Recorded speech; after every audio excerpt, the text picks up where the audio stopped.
To hear this audiobook in full, please visit the links in the description below. Thank you for your support. Temples of Enterprise, Creating Economic Order in the Bronze Age Near East, by Michael Hudson. Preface. The 12 articles collected in this volume describe how the most basic features of Western economic organization, money, markets, land tenure, and enterprise, were created in the temples and palaces of the ancient Near East. My perspective on these topics originated in the 5 international colloquia organized by the Institute for the Study of Long-Term Economic Trends with Harvard University's Peabody Museum from 1994 to 2015. When these meetings began, most Assyriology, Egyptology, and classical studies tended to accept the views of modern economic orthodoxy. Archaic social values were so different from today's views that there was resistance to recognizing the extent to which the Bronze Age economic takeoff, 3,500 to 1200 BC, followed policies radically unlike our own. That was the case above all with the royal debt cancellations that provided the prototype for the biblical Jubilee year.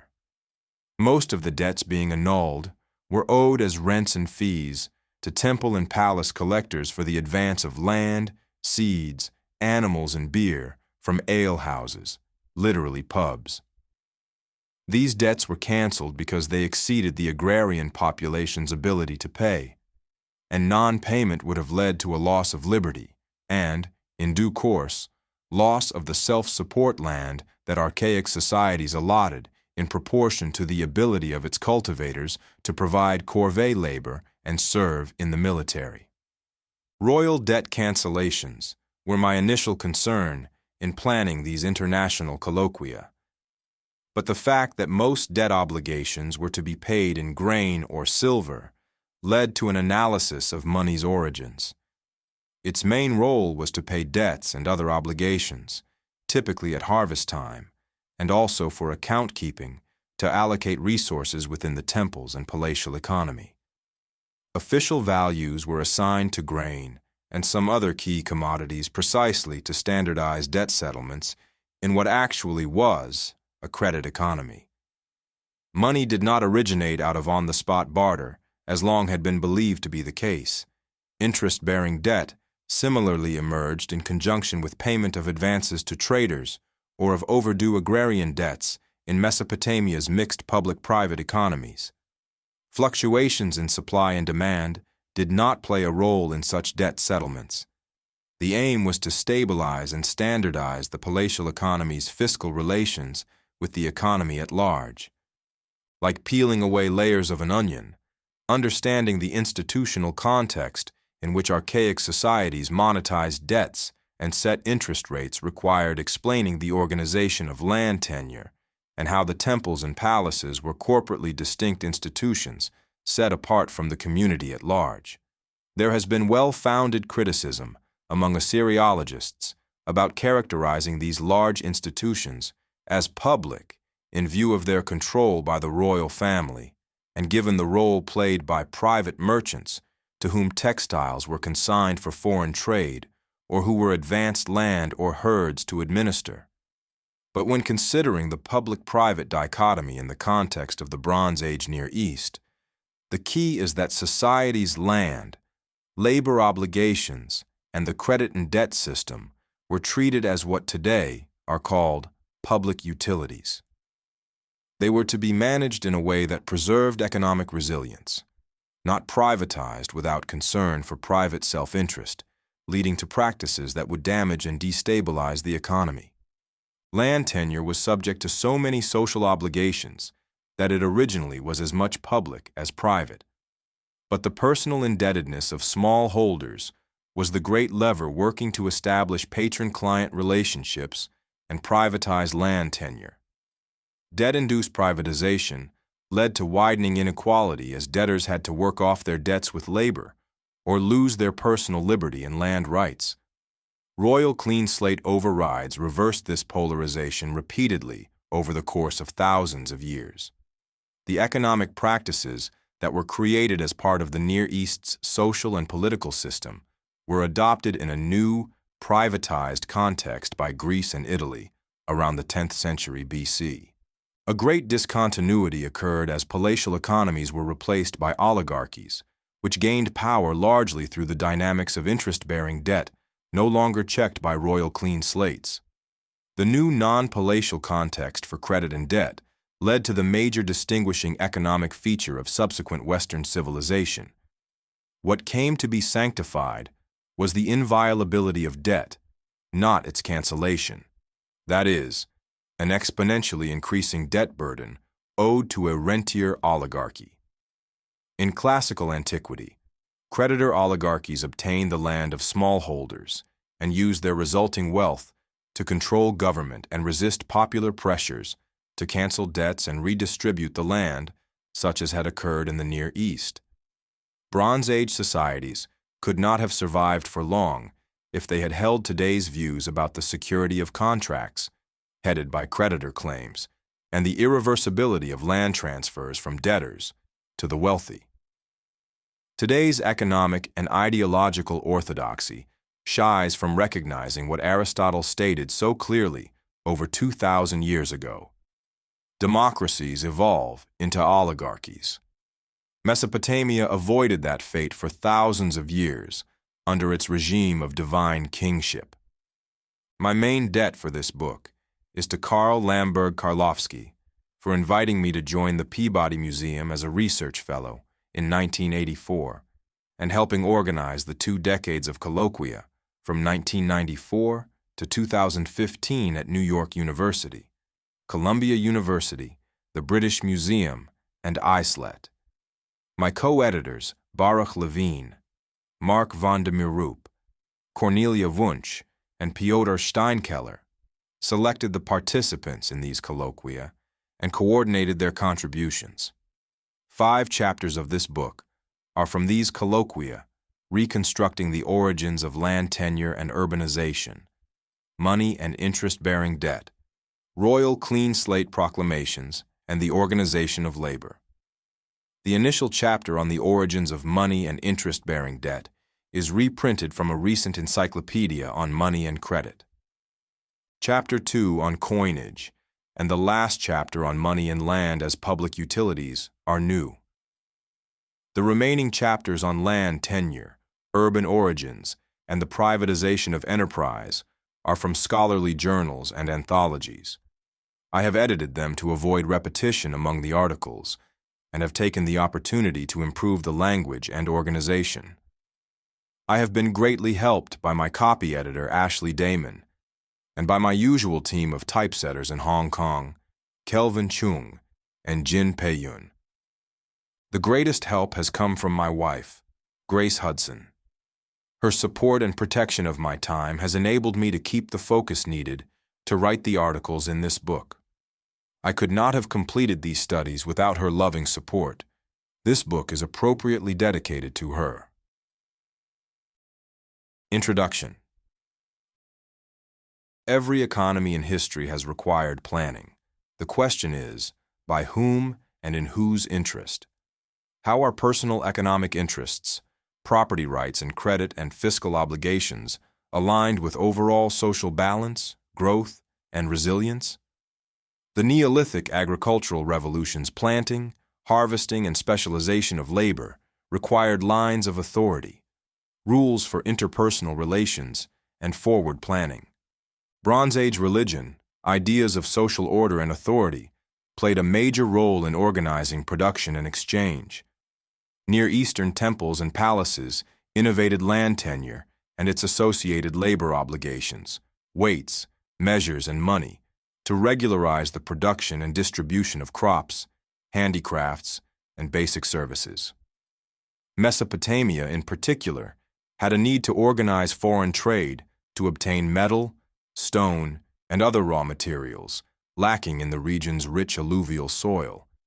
Many of the textiles and other handicrafts that it consigned to traders were woven by dependent labor, mainly war widows and orphans employed in temple and palace workshops as a distinct sector of the economy. The role of Mesopotamian temples in developing this specialization of labor and creating rules for monetary exchange and credit for foreign trade explains why they can indeed be called temples of enterprise. Structuring markets and commercial enterprise hardly could have been innovated by individuals bartering and lending money, cattle, or grain to one another on their own. It required a critical social mass and the organizational and planning capacity provided by large institutions, first Mesopotamian temples and then palaces. And social resilience required the economy to be managed as an overall system in order to prevent credit imbalances from destabilizing basic land tenure relations. Most economic life was conducted by running up credit balances, mainly by cultivators during the crop year and by merchants conducting long-distance trade. Management of this credit frequently obliged rulers to intervene in the economy, doing so in ways consistent with traditional social values. The social ethic of archaic society was much like that of today's low-surplus communities, in viewing large personal wealth as a threat to social balance. That ethic was the reverse of the modern greed is good ideology. Early civilization used regulatory oversight to subordinate selfishness and promote overall welfare. Maintaining resilience in an environment subject to crop failures from bad weather, pestilence, and warfare required institutionally shaped market forces to cope with the strains that resulted from agrarian debt that threatened to lead to permanent bondage and appropriation of land by creditors. The Bronze Age Near East avoided this fate by rulers proclaiming clean slates, canceling debts, liberating debtors from bondage, and returning to debtors the self-support land that they had lost. That was how the societies in which interest-bearing debt was first developed addressed the accompanying problem of creditor claims on income and property tending to exceed the ability to pay. And this basically is the problem that has confronted economies ever since. But in contrast to classical antiquity's polarization between creditors and debtors, the disruption of personal liberty and land tenure was kept fairly temporary for thousands of years throughout the Near East by the practice of clean slates. Anachronistic anthropological and economic attempts to explain the Bronze Age takeoff. Today's free market orthodoxy condemns such government activism as interfering with property rights, the market, and the security of contracts. But that regulatory oversight is precisely what maintained social cohesiveness from the 3rd to the mid-1st millennia BC. Near Eastern societies were regularly freed from the accumulation of debt, and hence the accumulation of creditor claims, that ended up polarizing classical antiquity, leading ultimately to its decline and fall, and bequeathing Rome's pro-creditor philosophy to modern Western legal systems.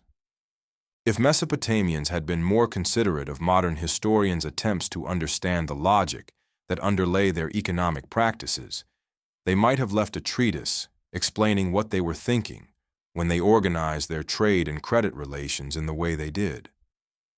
They no doubt thought that their path was so obvious as to be self-evident in a world that shared similar social values. What made Mesopotamia unique, however, was its need for foreign raw materials on a scale much larger than that of any other society of the time, and of the modern tribal enclaves that most anthropologists have studied. The Sumerian commercial trade outreach to obtain these materials led to financial innovations and new property relationships. The initial context for charging interest, for instance, seems not to have been the domestic economy. Rather, the practice appears to have arisen as a means of financing Sumer's long-distance trade in a way that provided the consignor, the palace or temples, with what was deemed to be a fair share of the mercantile gains, doubling the value of the consigned export goods in 5 years, at the usual commercial interest rate of 20% per annum in decimal terms.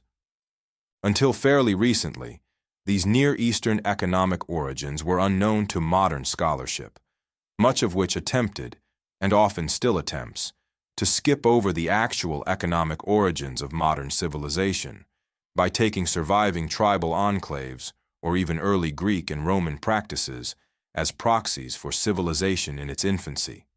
This approach rests on the Victorian idea of a universal set of stages of development, similar and self-contained for each region.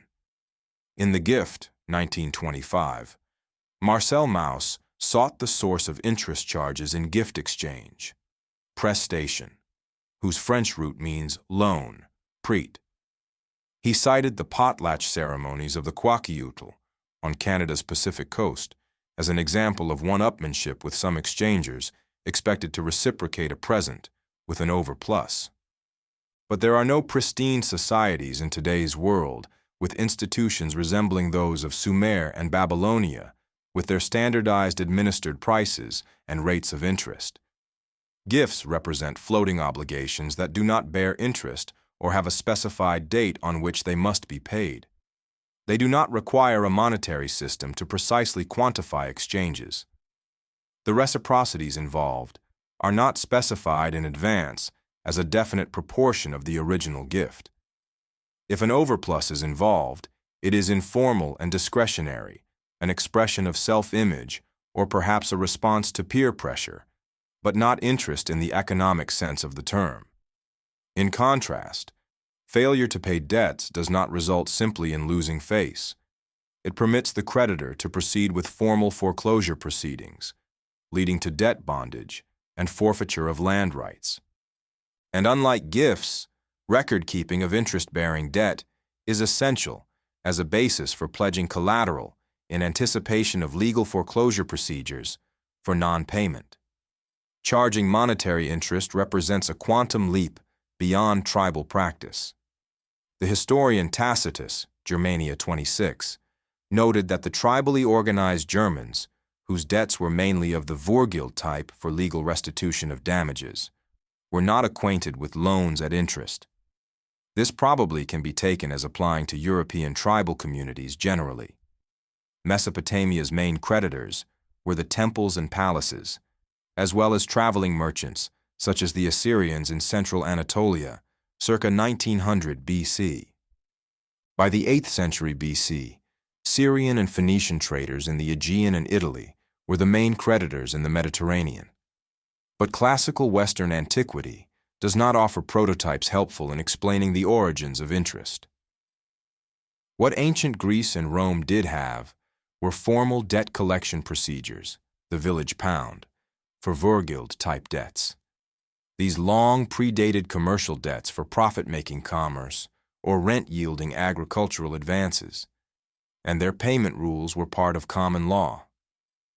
After the transmission of interest-bearing debt to the West around the 8th century, BC, most interest in classical Greece was charged by and to outsiders, typically aliens or slaves working for them. Benjamin Nelson, 1949, has described that the essence of usury is otherhood, in contrast to the brotherhood of mutual aid. Gifts typically are reciprocated among equals, and it is deemed ungentlemanly to charge interest to one's social peers. Even as classical Greek society was succumbing to usury from the 6th century BC onward, aristocrats refrained from charging interest on loans to each other via eranos societies. It thus is anachronistic to try and infer how money and the charging of interest originated in Mesopotamia by looking at modern tribal enclaves or classical antiquity. Even more anachronistic is the economic approach that imagines the ideological justification for modern free market economies to be so universal that money and interest-bearing debt must have started out in a way that is consistent with and supports the logic of this ideology. The Bronze Age Near Eastern Mentalite. Few anthropologists or economic historians feel comfortable addressing Mesopotamia's pivotal role in innovating and shaping civilization's most basic economic institutions. Despite the fact that the temples and palaces of Sumer and Babylonia developed the key economic innovations that have led civilization to develop in the way it has, the ancient Near East has not had much influence on modern anthropological thinking, and even less on the economic origin myths of how money and interest evolved out of individuals bartering and competing to see who could become the wealthiest. As Near Eastern economies grew more differentiated, specialized, and capital-intensive labor was concentrated in the temples and palaces. Coordinating the distribution of food and raw materials within these large institutions required a uniform standard of valuation for internal use and exchange, i.e., money. Rising complexity also required credit arrangements. Most obligations were owed to the palace via its collectors and merchant managers, to whom rulers consigned foreign trade and the rental of land. The task for rulers was to maintain viability by preventing wealthy individuals in this collector-manager class from maximizing their gains at the expense of social resilience, above all, by gaining wealth in ways that reduced cultivators to bondage. The papers in this book focus on 5 characteristics that shape the archaic worldview that underlay its credit practices, money and market exchange, land tenure, and the organization of labor and enterprise. Reciprocity characterizes all anthropological communities. A tradition of mutual aid was necessary for resilience and indeed survival. That included personal obligations and penalties for injury, such as archaic Germanic Vorgild and similar practices throughout Western Europe, with collection procedures for such debts. Obligations of this type were kept within the ability of cultivators to meet under normal circumstances. Also based on reciprocity was the assignment of land tenure as part of a quid pro quo, with the holder obliged to provide corvée labor to build public infrastructure and serve in the military. Viable growth required ensuring citizens the means of self-support on their assigned plots, and land was provided in proportion to the holder's ability to provide this corvée labor and military service. Resilience was achieved by clean slates, restoring economic balance when it was disturbed by warfare, floods, or droughts, or by excessive debt obligations beyond the ability to be paid. An oppressive monarchy or oligarchy could not have survived for long if confronted with internal dissent to unseat the ruler, defection to foreign attackers, or widespread flight to other land. Land tenure was viewed as a natural right, not as a commodity to be privatized and financialized. Land was still a public utility, a precondition for labor's freedom of self-support, not yet permitted to become a choke point for landlords to permanently reduce debtors to bondage and gain control of their labor and extract crop rent for themselves. Deprivation of self-support would have led to a flight from the land, in an epoch when labor was the scarcest resource. Standardization was needed for the account-keeping required for forward planning and resource allocation to organize the distribution of food and other products to the palace and temple staffs, and for corvée labor projects on a regular basis. The administrative year was divided into uniform 30-day months, and a sexagesimal 60-base system of fractions was used to denominate weights and measures for monthly allocations. Money emerged as a byproduct of administered price ratios to quantify payments for transactions between the community and the temples and palaces. The silver shekel weight's value was set as equal to a basket of barley, and as accruing monthly interest of 1 shekel per mina when lent out, most paradigmatically for goods consigned to merchants on credit to trade abroad. Hierarchy assigned status, and everyone was subject to some higher authority. Children and wives were subject to the male household head, who was subject to the ruler, who himself was subject to the city temple's patron deities of justice and equity. However, a problem developed as the palatial bureaucracy and mercantile traders acted in their own self-interest, especially as creditors. Households operated increasingly on credit as communities grew larger and production became specialized. When they could not pay their obligations, the officials did so, thereby establishing creditor claims. These debts accumulated wealth outside of the reciprocity ethic and resulted in creditors gaining control of labor and the land rights of citizens at the expense of palatial claims. Rulers were not socialist, but they were not yet protectors of a rentier aristocracy, as would become the case from imperial Rome to modern times. Their aim was to prevent creditors from permanently prying away the palatial sharecropping rents and corvée labor services of small holders who had fallen into debt. Rulers resisted this incipient rivalry with creditors by annulling agrarian debts. In addition to maintaining widespread self-support for the citizenry on the land, these clean slates protected the palace's fiscal needs and its control of labor service and crop rents. What was conserved was royal authority. Keeping creditors subject to royal intervention was not a radical act. Just the opposite. It was conservative on the part of Bronze Age monarchies. Their hierarchical authority rested on their success in preserving stable social relations to maintain military strength and economic viability. Liberty, the Bronze Age version of a free economy, required ongoing intervention from above the market. Sumerian Amargi, Babylonian Misharim, and cognate royal clean slate proclamations restored the mother condition, an idealized straight order, as a customary norm in the form of freedom of citizens from debt bondage, except on a limited temporary basis to work off their debts. Only foreigners were slaves, mainly captured mountain girls. That was a basic element of the archaic social contract.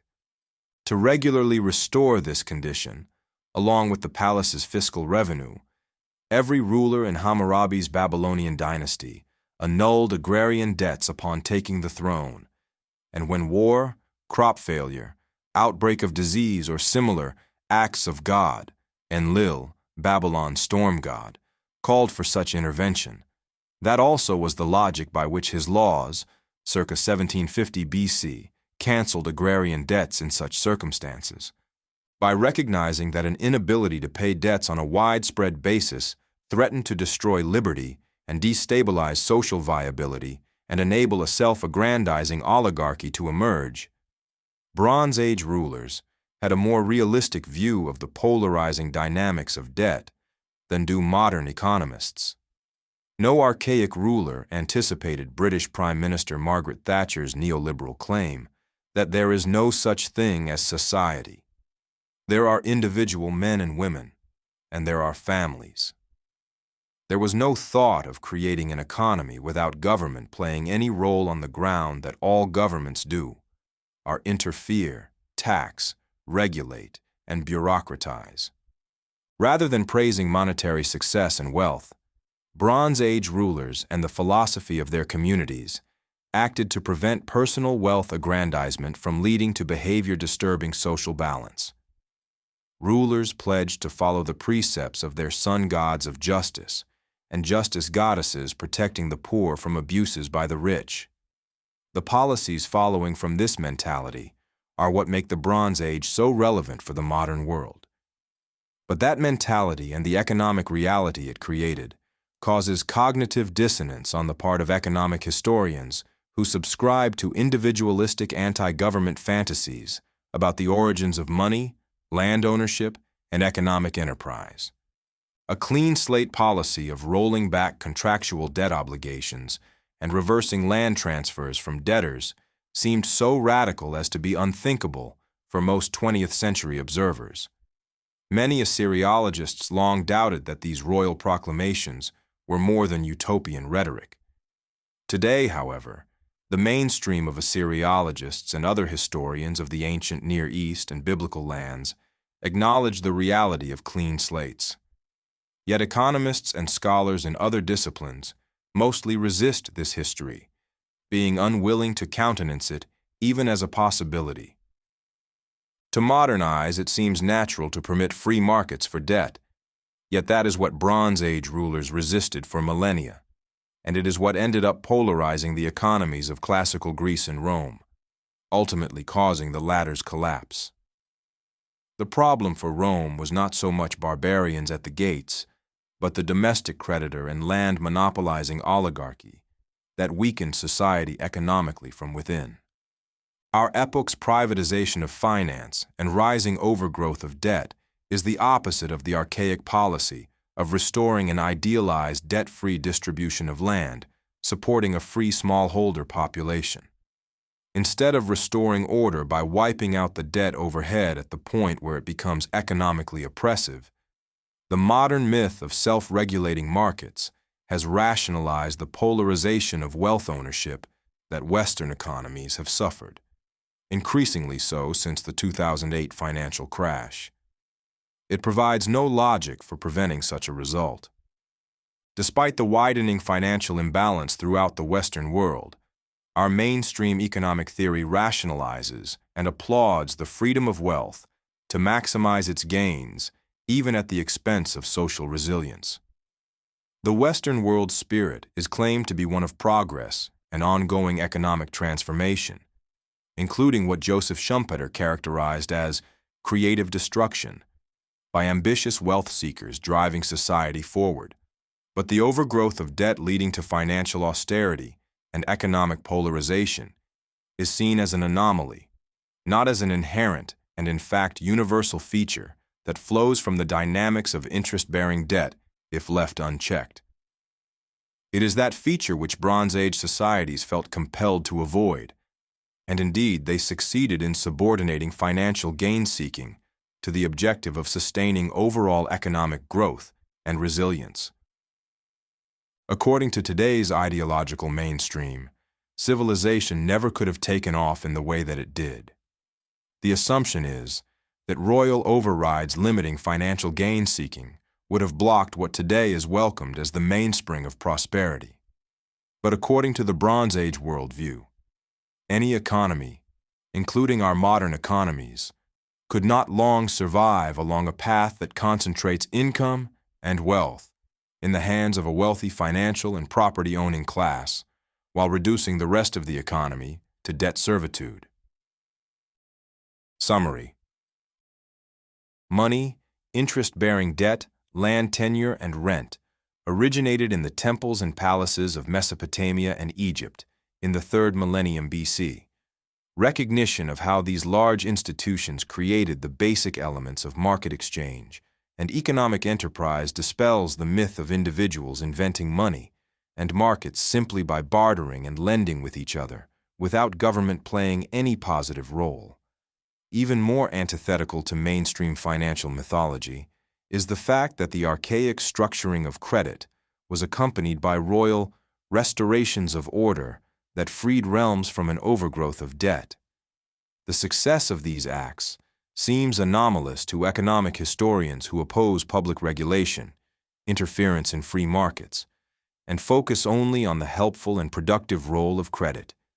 Today's ideological claim that pro-creditor laws are natural and should be universal avoids acknowledging how Bronze Age rulers saved their realms from widespread impoverishment by rolling back debts, and how subsequent economies from classical antiquity to today have failed to protect their increasingly indebted populations. The Western historical continuum is depicted as originating only in classical Greece and Rome, free of royal clean slates. Despite 5 centuries of Greek and Roman revolts advocating debt cancellations and land redistribution, their oligarchies amassed wealth by driving debtors into debt bondage, monopolizing the land and using their economic power to avoid paying taxes, bringing on economic polarization, austerity, and a fiscal crisis. That is the fate that Bronze Age rulers managed to avert. But their success in protecting the resilience of debtors, that is, most of the population, instead of creditor claims, clashes with modern preconceptions. It is a classic case of cognitive dissonance. Money and interest as fiscal innovations. The 5 chapters comprising Part 1 of this book describe the origins of money and fiscal arrangements innovated by Mesopotamian temples and palaces for paying fees, taxes, and other debts. These large institutions monetized designated commodities, a silver shekel set equal to a bushel of grain, for the payment of their fees and advances.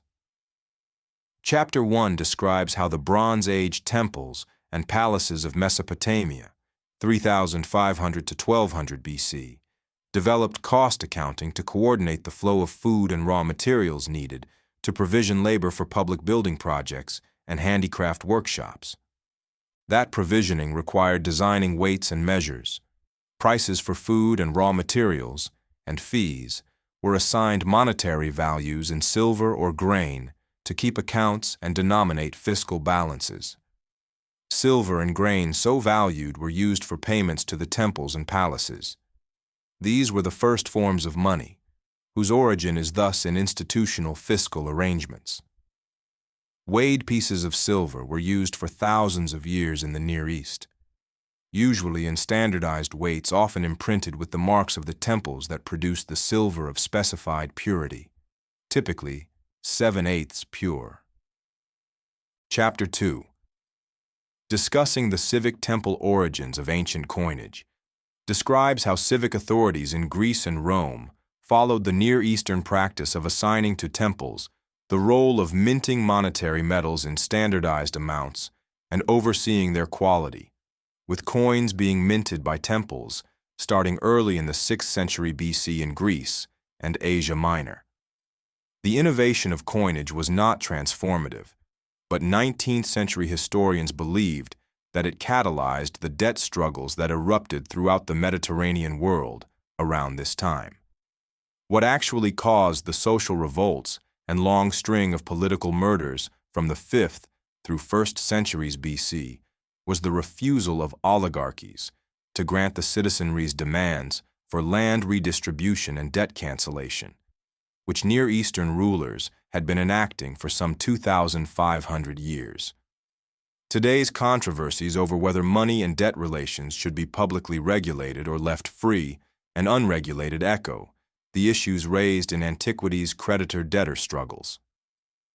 Chapter 3 focuses on the ideological controversy prompted by individualists following the 19th century Austrian Karl Menger, imagining early economies to have operated on barter, without debt or public institutions playing a significant role. Opposing public regulation and money creation, this approach views money merely as a commodity to be bartered, not as owing its value to its acceptance for payment of fees and taxes to civic authorities. Governments are portrayed as acting only in predatory ways, and private creditors only as helping debtors improve their economic position, not as reducing them to clientage, bondage, and ultimately to serfdom. This anti-government mythology echoes the rhetoric of Greek and Roman oligarchies, accusing reformers of being tyrants for advocating debt cancellation and land redistribution. But it was the Greek tyrants of the 7th and 6th centuries BC who prepared the ground for the Greek democratic takeoff by overthrowing creditor autocracies, liberating debt slaves, and redistributing land. Subsequent oligarchies used the word tyrant as a term of invective against popular advocates of debt and land reform.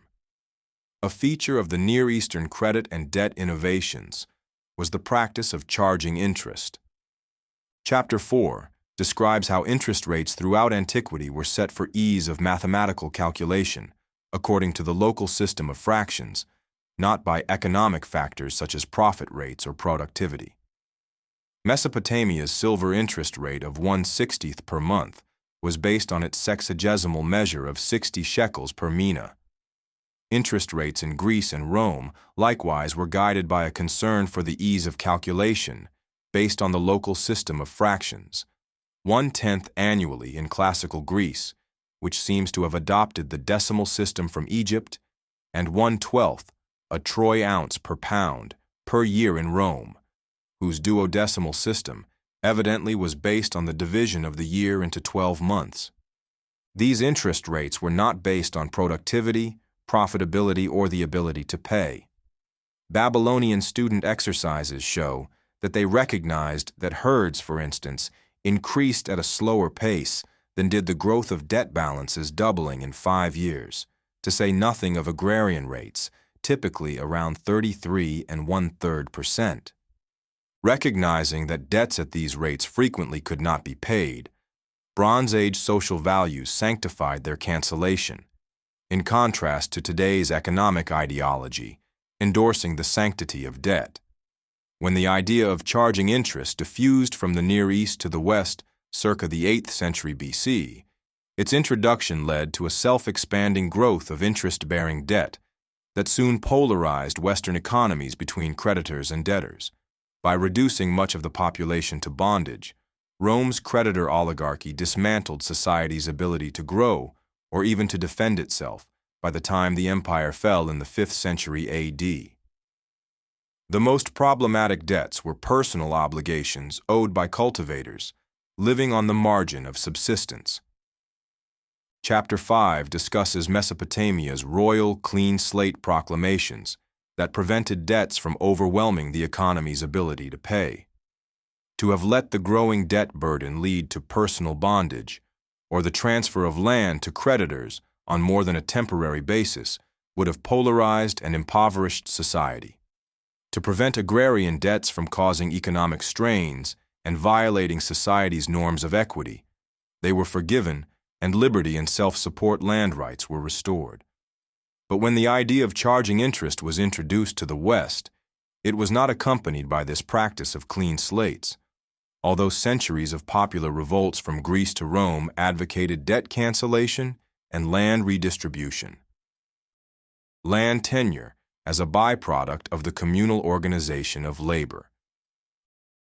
The 3 chapters of Part 2 review the evolution of land tenure and the increasing appropriation of land rents by creditors and conquerors. Land always has been the most important form of property. The major dynamic shaping land tenure in the late Neolithic and early Bronze Age was the organization of labor, the scarcest factor of production in archaic civilization. The land always was there, but irrigating it and supplying transportation and public infrastructure to distribute its crops required the community's labor. To meet these labor needs, land tenure was allotted with labor obligations to be performed by its holders. Chapter 6 describes the organization of archaic labor and how land tenure initially was organized as a public utility and allotted in proportion to the holder's obligation to perform 2 basic archaic tasks: corvée labor and service in the military. Warfare was a constant threat, and labor was needed for communal building projects. These labor obligations were civilization's first tax obligations. It was to enable citizens to perform them that land tenure rights to self-support land were granted as a basic right of citizenship, being necessary for the economy to survive and grow. Chapter 7 describes how this communally based land tenure was privatized, largely by creditors prying it away from smallholders. Debt was the great lever working to privatize land tenure. This debt-induced privatization led to widening inequality. The fantasy about money and interest evolving without any role played by the community, palace, or temples finds its analog in myths about how private land ownership originated with private individuals acting on their own. John Locke drew a mythical picture of the ancestors of Britain's landlord class earning rights to the land by clearing and improving it with their own labor. The reality, of course, was that the conquering Norman warrior aristocracy imposed ground rent as hereditary tribute. But Frederick Engel's Origin of the Family, Private Property and the State, 1884, also was anachronistic in viewing chieftains and powerful families as organizing the state to protect their monopolization of land. That is indeed what happened under classical antiquity's oligarchies, but civilization's initial property formalities hardly could have originated in this way. Down to the mid-first millennium, BC labor remained the scarce resource. There was plenty of land. What was needed was labor to work it. Populations were able to obtain land tenure rights by joining communities in need of their labor power.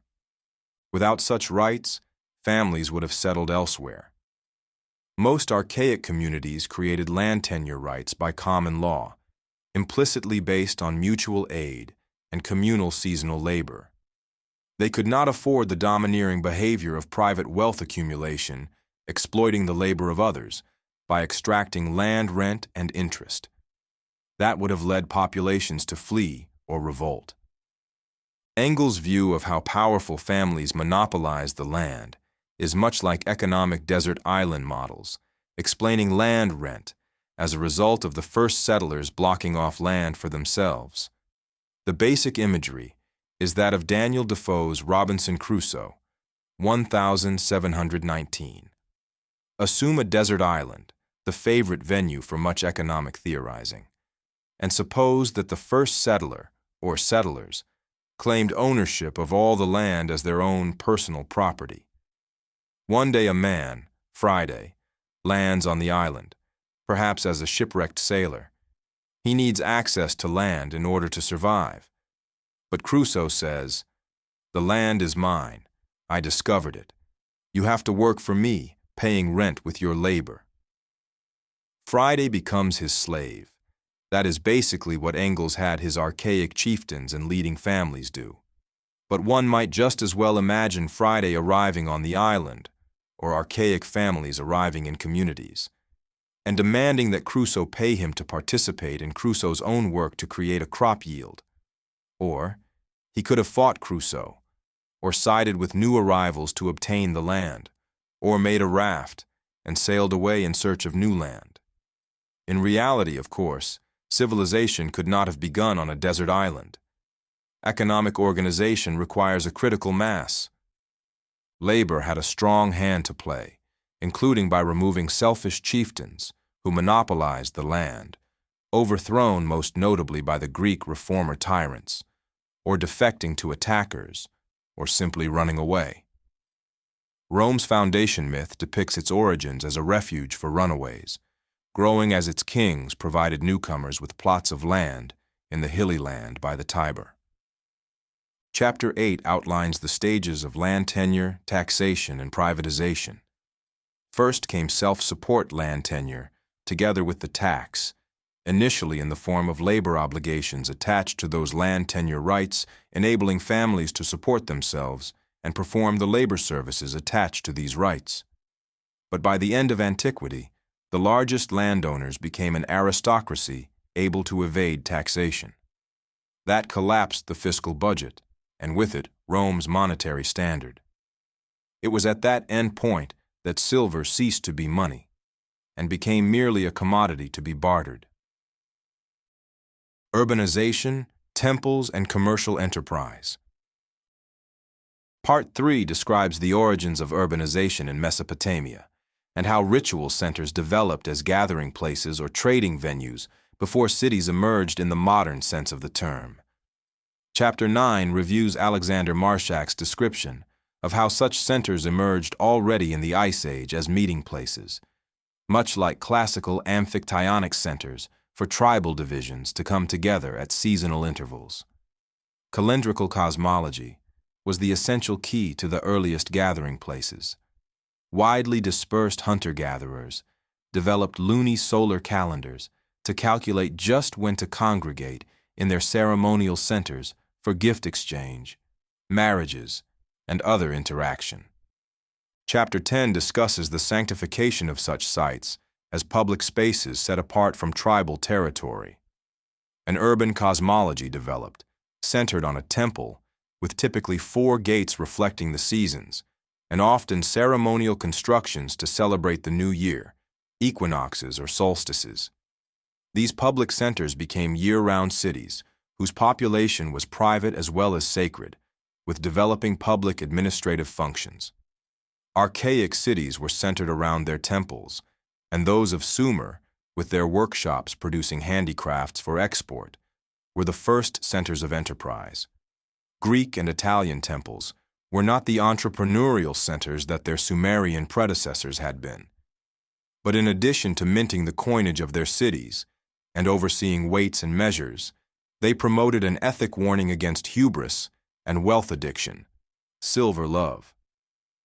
Some Greek cities hosted seasonal regional games, acting as neutral zones sanctifying travel for attendees in what seems to have been an age-old tradition associating religious festivals with seasonal trade entrepôts. Medieval European fairs evolved out of this tradition. Chapter 11 summarizes the evolution of commercial enterprise, starting with its origins in Bronze Age palaces and temples, organizing foreign trade and specialized handicraft production in temple workshops. Temples and palaces were the major early creditors, with the first interest-bearing credit probably owed by Sumerian traders who were provided with textiles and other handicrafts produced by the temple labor force to be exchanged for foreign raw materials. Interest on such advances of temple handicrafts, denominated in silver, provided these institutions with an assured share of the merchant's trading profit. Private investors, including royal officials, adopted the contractual practices and credit terms pioneered by the temples as they came to act independently for their own enrichment. But borrowing almost never was undertaken to invest in workshops or other tangible means of production. Roman commerce and banking ended up administered largely by slaves or freedmen, as the oligarchy deemed trade and moneylending to be unworthy pursuits. Chapter 12 reviews the longue durée from the Bronze Age to the modern world. Bronze Age economic policy is alien to modern attitudes. In many ways, it is the reverse. Modern free market ideology advocates the sanctity of contractual creditor rights and disparages centralized public planning. Financial centers have become society's major planners, acting in the interest of creditors, not that of the indebted economy at large. Money and credit creation have been increasingly privatized, and the land's rent has become increasingly untaxed, no longer the fiscal base that it was in the Bronze Age. The modern economic ethic opposes redistributive debt cancellations and public appropriation of privatized property. The long historical continuum of Western civilization has inverted the guiding mutual aid and equity ethic and spirit of society's origins. Personal gain-seeking no longer is subordinated to the commonweal. It has broken free of regulation, above all in the sphere of debt financing. Modern economic orthodoxy does not acknowledge the logic that guided Near Eastern clean slates, a recognition that economies do not naturally tend toward equilibrium, much less equality or broad-based prosperity. If left unregulated and free for creditors, economies tend to polarize because the growth of financial claims on wealth and income tend to exceed the ability to pay. That tendency would have reduced many Bronze Age cultivators to irreversible bondage if rulers had not been empowered to restore balance and solvency by intervening from above the market and canceling predatory debts. The Near Eastern takeoff would have been stifled in its cradle under today's idea of free markets. Western democracies have not used public power to keep debt in check, but have polarized into financial oligarchies, whose actions are adverse to broad economic welfare. Today's economic polarization is still primarily financial, now resulting from corporate and public debt as well as personal debt. As in antiquity, the only way to restore economic balance is to write down debts. But in contrast to Bronze Age kingship, no central authority in today's Western economies is prepared to do this. The royal Bronze Age proclamations, citing the ruler's obedience to the gods and the sanctity of their debt cancellations, demonstrate that there is indeed an alternative to today's sanctity of debts being paid at the cost of destabilizing economic and social order. Part 1. Money's origins, fiscal account keeping, and credit. Chapter 1. Origins of money and interest, palatial credit, not barter. The initial version of this paper was published as Origins of Money and Interest, Palatial Credit, Not Barter, in the Handbook of the History of Money and Currency, Springer 2020. I have augmented it here to comment on the political implications of monetary origin scenarios, and reorganized part of the discussion to dovetail into the papers that follow. Neolithic and Bronze Age economies operated mainly on credit. Because of the time gap between planting and harvesting, few monetary payments were made at the time of purchase. When Babylonians went to the public alehouse, they did not pay by carrying grain around in their pockets. They ran up a tab to be settled at harvest time on the threshing floor. The alewomen who ran these pubs then paid most of this grain to the palace for the consignments that had been advanced to them during the crop year. If the crops failed, rulers canceled the debts to save debtors from forfeiting their means of support to creditors. That prevented a creditor oligarchy from emerging. The origins of money and interest are grounded in these credit arrangements and the fiscal practices innovated by Sumerian temples and palaces circa 3000 BC. These large institutions employed weavers and other craft personnel, fed them with crops grown either on palace or temple land, and supplied them with wool from temple and palace herds managed by entrepreneurs or shepherds. The economy was primarily agrarian, but required foreign trade to obtain metal, stone, and other materials not locally available. Textiles and handicrafts were the major export goods. The scale on which the large institutions operated required forward planning to schedule and track the flow of food and raw materials through their fields and workshops. Calculating budgets and tallying the resulting surpluses or shortfalls for managing cropland and herds, brewing and selling beer, baking bread, and producing handicrafts for use within these institutions and for local or long-distance trade, required a means of denominating and co-measuring these flows. Palace scribes and accountants developed monetary units as an administrative tool, assigning standardized values to key commodities for forward planning and resource allocation, for collection of land rent and other transactions with the rest of the economy, and for trade consignments to be settled in silver at the end of each seafaring or caravan cycle. Textiles and other products were consigned to traders to obtain silver, copper, and other raw materials, while land and professional functions or enterprises were consigned to entrepreneurs to manage in exchange for a stipulated revenue. A grid of administered prices was created, set in round numbers for ease of computation and account keeping.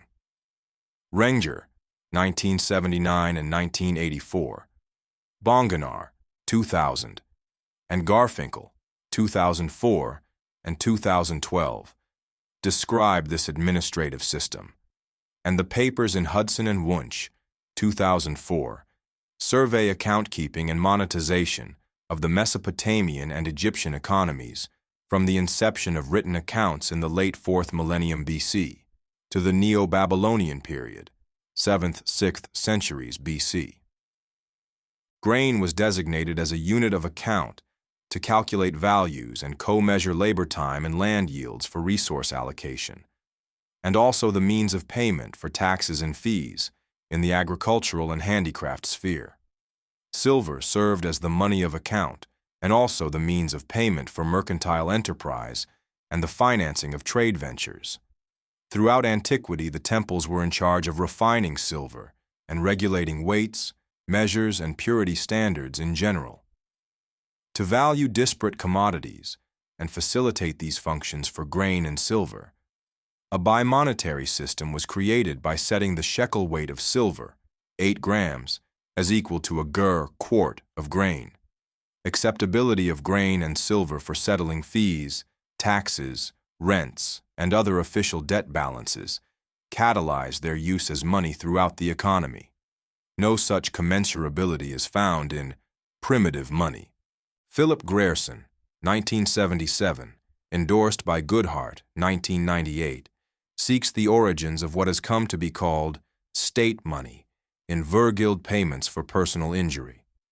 But like dowries or bride price, such fines were denominated in customary market baskets that might include animals or slave girls, items of clothing and jewelry, not a particular commodity. They were pre-monetary and special purpose. Likewise, the spit money and kindred food money cited by Laum, 1924, was pre-monetary in character, not a common denominator to value disparate commodities. Lom was a follower of Knapp's state theory of money, but saw the archaic state as a religious cult, not as playing a commercial role. In his view, the valuation of goods finds its origins in the cult, not in commerce, which knows no basis for typology, but remains purely individualistic. Donations of sacrificial animals defined status, but did not provide a standardized economic and monetary unit. Early fines and contributions were levied without reference to a standardized commodity. That innovation occurred in Mesopotamia early in the 3rd millennium BC. Origins of money in the palatial economies of Mesopotamia. Van de Meijeroop, 2004, describes the challenge to ancient accountants as being to record not merely a single transfer, but the combination of a multitude of transfers into a summary. When information piles up and is not synthesized, it becomes useless. A good bureaucrat needs to be able to compress data. The summary account requires that the scribe combine information from various records. in contrast to the grain and silver that served as dual measures of value to evaluate Mesopotamian production and distribution. No monetary common denominators are found in Mycenaean Linear B accounting, circa 1400 to 1200 BC. Tribute lists and records of deliveries from agricultural centers and workshops were in kind, with no indication of money as either a measure of value or a general means of payment. Finley, 1981, cites Ventris and Chadwick, 1956, to the effect that they have not been able to identify any payment in silver or gold for services rendered, and that there is no evidence of anything approaching currency. Every commodity is listed separately, and there is never any sign of equivalence between one unit and another. Mesopotamia's palaces and temples designated grain and silver as reference points to co-measure the wide range of transactions within their own institutions and with the rest of the economy for grain, textiles, beer, boat transport, and the performance of ritual services. Establishing a set of price equivalencies enabled values to be assigned and payments to be made in terms of any commodity listed on the price schedule. England, 2004, cites copper, wool, and sesame oil as also being assigned values in an overall price grid, and mutually convertible with grain, silver, or each other. The concept of value equivalency was a secure element in Babylonian accounting by at least the time of the sales contracts of the Pharaoh period, circa 2600 BC. Cripps, 2017, has reviewed the prices for silver, grain, and other commodities and found that administrative barley to silver price ratios among Sumerian cities vary considerably with both the geographic origin of a text and the administrative context in which these ratios occur, whether or not we understand them as prices or equivalents. However, these variations are administered independently of supply and demand. The value of barley relative to silver arguably varies for quite other reasons than those of abundance or shortage due to natural events or because of changes in the market and therefore the demand for and supply of one or the other of these commodities. See England 2012 for a general discussion. The 1-to-1 shekel to gur ratio enabled income and expense statistics to be expressed in terms of a common denominator to administer prices and fees, taxes, and other debts owed to the large institutions. Grain could be used as a substitute for silver at a stipulated exchange rate for payments to the large institutions. But a bumper crop causing lower prices in the economy outside the large institutions did not disturb the official fiscal flow in what today are called constant prices. To provide a standard of value and serve as the means of payment, grain and silver had to be measured or weighed in standardized units, and to facilitate calculation for resource allocation within the large institutions, these units were based on the administrative calendar created to allocate resources on a regular monthly basis. That required replacing lunar months of varying length with standardized 30-day months. England, 1988. Each monthly unit of grain was measured in volumetric Gur units divided into 60ths, apparently for standardizing consumption by the workforce twice daily during each administrative month. Lambert, 1960, describes how Babylonian accounts translated these food rations into labor time for each category of labor: males, females, and children. This sexagesimal system of fractional divisions enabled the large institutions to calculate the rations needed to produce textiles or bricks, build public structures, or dig canals during any given period of time. Weights for silver and other metals followed suit by dividing the mina into 60 shekels. The rate of interest on commercial advances denominated in silver was set in the simplest sexagesimal way: 1/60th per month, the decimalized equivalent being 20% per year, doubling the principal in 5 years, 60 months. This standardized rate was adopted by the economy at large. Money and prices. By the end of the third millennium, the large institutions were stating the value of foreign trade and other enterprise in terms of silver, which emerged as the money of the world. Gold was used in less public contexts, such as for capital investment in a serious foreign trade ventures, after 2000 BC.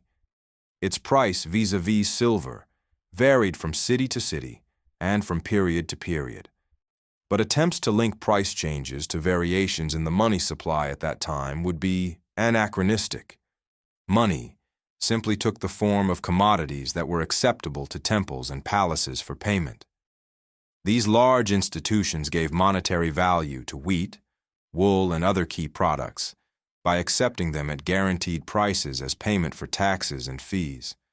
Monetary values had to be stable in order for producers to plan ahead and minimize the risk of disruptive shifts in prices that might impair the ability to pay fees and other debts. Official price equivalencies thus served as an adjunct to fiscal arrangements. Hammurabi's laws, circa 1750 BC, specified that any citizen who owed barley or silver to a tamkaram merchant, including palace collectors, could pay in goods of equivalent value, e.g. in grain, sesame, or some other basic commodity on the official price grid. Roth, 1997. This ruling presumably was important for agricultural entrepreneurs and herd managers who borrowed from the well-to-do. But most of all, along with Hammurabi's laws, rulings that stabilize the grain-silver exchange rate are all meant to give a weak debtor, a small farmer or tenant, some legal protection and help, and are given teeth by stipulating that if the creditor takes more, he will forfeit everything he gave, that is, his original claim. Babylonian debtors thus were saved from being harmed at harvest time, when payments were due, and grain prices were at their seasonal low against silver in the market economy outside of the large institutions. The palace's exchange rate guarantee enabled cultivators who owed fees, taxes, and other debts denominated in silver to pay in barley without having to sell it for silver. What was called a silver debt thus did not mean that actual silver had to be paid, but simply that the interest rate was 20%. If creditors actually wanted silver, they would have had to convert their grain at a low market price at harvest time when crops were plentiful. For debtors, the effect was much like modern farmers signing forward contracts so as not to get whipsawed by shifting market prices. Deliveries to the palace's collectors were stabilized, minimizing the effect of price fluctuations outside of the palatial sector, such as outside the city gates in the key area along the Euphrates. There was little thought of preventing prices from varying for transactions that did not involve the large institutions. Prices for grain rose sharply in times of droughts, floods, or war, as when a crop failure obliged to buy grain from the upstream town of Lulsin at the end of the III Empire, circa 2022 BC. These price shifts were the result of scarcity resulting from natural causes, not monetary phenomena. Monetary drains were avoided in such cases by royal restorations of order, Sumerian amargi, Babylonian anduraram, canceling agrarian debts because circumstances made them unpayable. To maintain economic balance in the face of arrears that constantly mounted up, new rulers also proclaimed these clean slates upon taking the throne.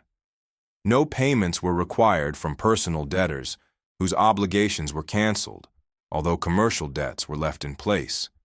The details are spelled out in greatest detail circa 1645 BC in Ammisaduka's edict, translated in Pritchard 1985.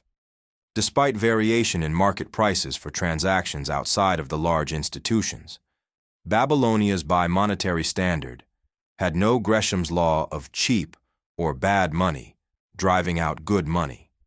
Grain did not drive out silver. Paying official debts in grain at harvest time was part of a stable long-term relationship. Likewise, Babylonian wool prices varied in response to market conditions, but remained fixed by royal fiat for 150 years for debt payments owed to the palace and its collectors. Early money was simply the official price schedule for paying debts to the large institutions. The effect was similar to the U.S. parity pricing support of farm prices after the 1930s. There was no creation of fiat money by temples and palaces to spend into the economy and cause monetary inflation. Rulers promoted prosperity by providing vegetable oil and other consumer goods at relatively low prices, with what seems to have been an element of idealism. Around 1930 BC, the laws of Eshnunna north of Ur, on the Tigris River, was typical in announcing the official rate of 300 cups of barley 60 silas for 1 shekel of silver, or 3 silas of fine oil, 12 silas of regular oil, 15 silas of lard, 360 shekels, 6 minas of wool, 2 gur of salt, 3 minas of raw copper, or 2 minas of wrought, i.e., refined copper, Roth, 1997. These low prices governing official payments were not achieved by reducing the money supply, but were, in effect, fiscal subsidies. The two ideologies of monetary origins. The root of the word numismatics, the study or collection of coins, is nomos, law or custom. Aristotle wrote in the Ethics that money is called nomisma, customary currency, because it does not exist by nature, but nomos. It is accepted by agreement, which is why it is called nomisma, customary currency. Government aims in supplying money always have been primarily legal and fiscal, giving value to money by accepting it in payment of taxes, fees, or other payments owed to the government. It is not necessary for such payments to be backed by silver or gold. For modern times, the policy implication of this state theory, that money is created and given value by laws enacted by governments, is that governments can monetize their spending by fiat money, and, as Aristotle added, it is in our power to change the value of money and make it useless. Governments do not have to borrow from banks and bondholders when they run deficits. Georg Friedrich Knapp's state theory of money described how money was given value by its fiscal role, the state's willingness to accept it in payment of taxes.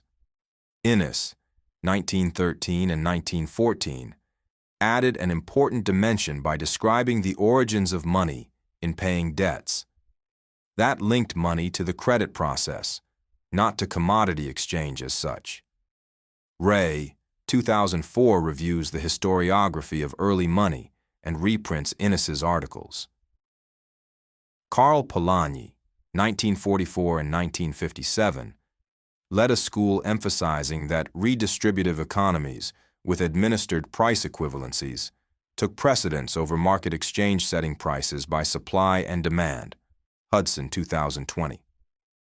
Renger, 1979 and 1984, has elaborated the administrative character of Mesopotamia's palatial economies. These varieties of the state theory of money also called chartalism, downplay the role of personal and purely commercial gain-seeking that dominated most earlier views of money's origins. Elaborating what Adam Smith described as an instinct among individuals to truck and barter, Carl Menger, 1871, put forth the classical version of the commodity theory of how money originated. Without making any reference to paying taxes or other debts to public authorities, he speculated that money was an outgrowth of barter among individual producers and consumers. According to this view, a preference for metal emerged as the most desirable medium for such trade, thanks to its ability to serve three major functions, best performed by metal. 1. A compact and uniform store of value in which to save purchasing power, compressing value, savings, into a relatively small space, and not spoiling, unlike grain. 2. A convenient means of payment, divisible into standardized, fractional weight units, assuming that their degree of purity or alloy is attested. And 3. A measure of value as a widely acceptable commodity, like silver or gold, against which to measure prices for other products. The commodity or barter theory depicts metallic money as emerging simply as a commodity preferred by Neolithic producers, traders, and wealthy savers when bartering crops and handicrafts amongst themselves. In this origin myth, bullion became the measure of value and means of payment, without palace or temple oversight, thanks to the fact that individuals could save it and lend it out at interest. So money doubled as capital, provided by individuals, not public agencies, and payment of debt plays no role in the above three hard money functions. The politics of monetary origin scenarios. Bankers, bondholders, and wealthy investors favor scenarios of how money might have originated, without governments playing any role. They want to retain control of the credit system, with money that is just a commodity, asset, or security in short supply, held mainly by the well-to-do. Public spending is to be financed by borrowing this money from private creditors, not by governments creating their own money. Charles Goodhart, 1998, has shown that the metalist hard money barter theory does not even apply to modern times. It is a reaction against the trend of public regulation and money creation in the 19th and early 20th centuries. To highlight its politically partisan motivation, he points out that the Eurozone was created without a central bank to monetize more than marginal deficits for EU governments. That has left Europe's supply of credit to commercial banks. Contrary to the policy implications of the state theory of money, Europe's central bank credit is created only to supply backing for private bank credit creation, or to buy financial securities to support their price level, benefiting the economy's wealthiest financial layer and the valuation of bank deposits and other financial assets. Not for governments to spend directly into the economy at large for public purposes and social economic support. This pro-creditor approach has turned the prehistory of money into an arena in which free market economists fight with advocates of public regulation over whether the public or private sector should be dominant, and whether governments should create their own money or leave credit in private hands. Differing views regarding the origins of money thus have different policy implications in the modern-day debate over whether money should be public or private, whether or not it should be backed by public fiat, and whether debt collection laws should favor creditors or debtors. Governing authorities are absent from the barter theory's origin myth, because recognizing the public sector's role as provider and recipient of money highlights the public aim of maintaining economic stability and preventing price and debt disturbances that impair resilience for society at large. The acts by Bronze Age rulers to protect debtors are depicted as interference with contracts, a euphemism for making creditor rights dominant, not a policy to protect long-term economic growth by minimizing debt defaults, austerity, and economic polarization. Shortcomings of the barter theory of monetary origins. The long dominant college textbook by Paul Samuelson, 1973, summarizes the logic of the barter theory taught to generations of economics students. Inconvenient as barter obviously is, it represents a great step forward from a state of self-sufficiency in which every man had to be a jack of all trades and master of none. If we were to construct history along hypothetical logical lines, we should naturally follow the age of barter by the age of commodity money. But individuals were not jacks of all trades. By the early Bronze Age, specialized labor was set corporately apart in Mesopotamian and Egyptian temples and palaces. Ignoring credit arrangements and excluding any reference to palaces or temples in catalyzing the Near Eastern inception of monetization, Samuelson tries to ground his speculation in ostensibly empirical evidence by turning to pseudo-anthropology. Historically, a great variety of commodities has served at one time or another as a medium of exchange. Tobacco, leather and hides, furs, olive oil, beer or spirits, slaves or wives, huge rocks and landmarks, and cigarette butts. The age of commodity money gives way to the age of paper money. Finally, along with the age of paper money, there is the age of bank money, or bank checking deposits. Depicting commodity money as primordial and natural, this view sees the direction of history as culminating in today's commercial banking. It puts credit at the end of the barter money credit sequence, not at the beginning. But neither prehistorians nor anthropologists have provided supporting evidence for this barter theory. No example of a barter economy, pure and simple, has ever been described, let alone the emergence from it of money. Anthropologist Caroline Humphrey, 1985, has emphasized, stating that all available ethnography suggests that there never has been such a thing.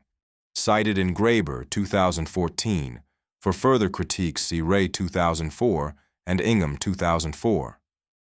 The evidence that does exist is the long cuneiform record showing that the major initial monetary activity of most Mesopotamians was to pay fees and taxes or buy products that palaces and temples made or imported, on credit provided or regulated by these large institutions.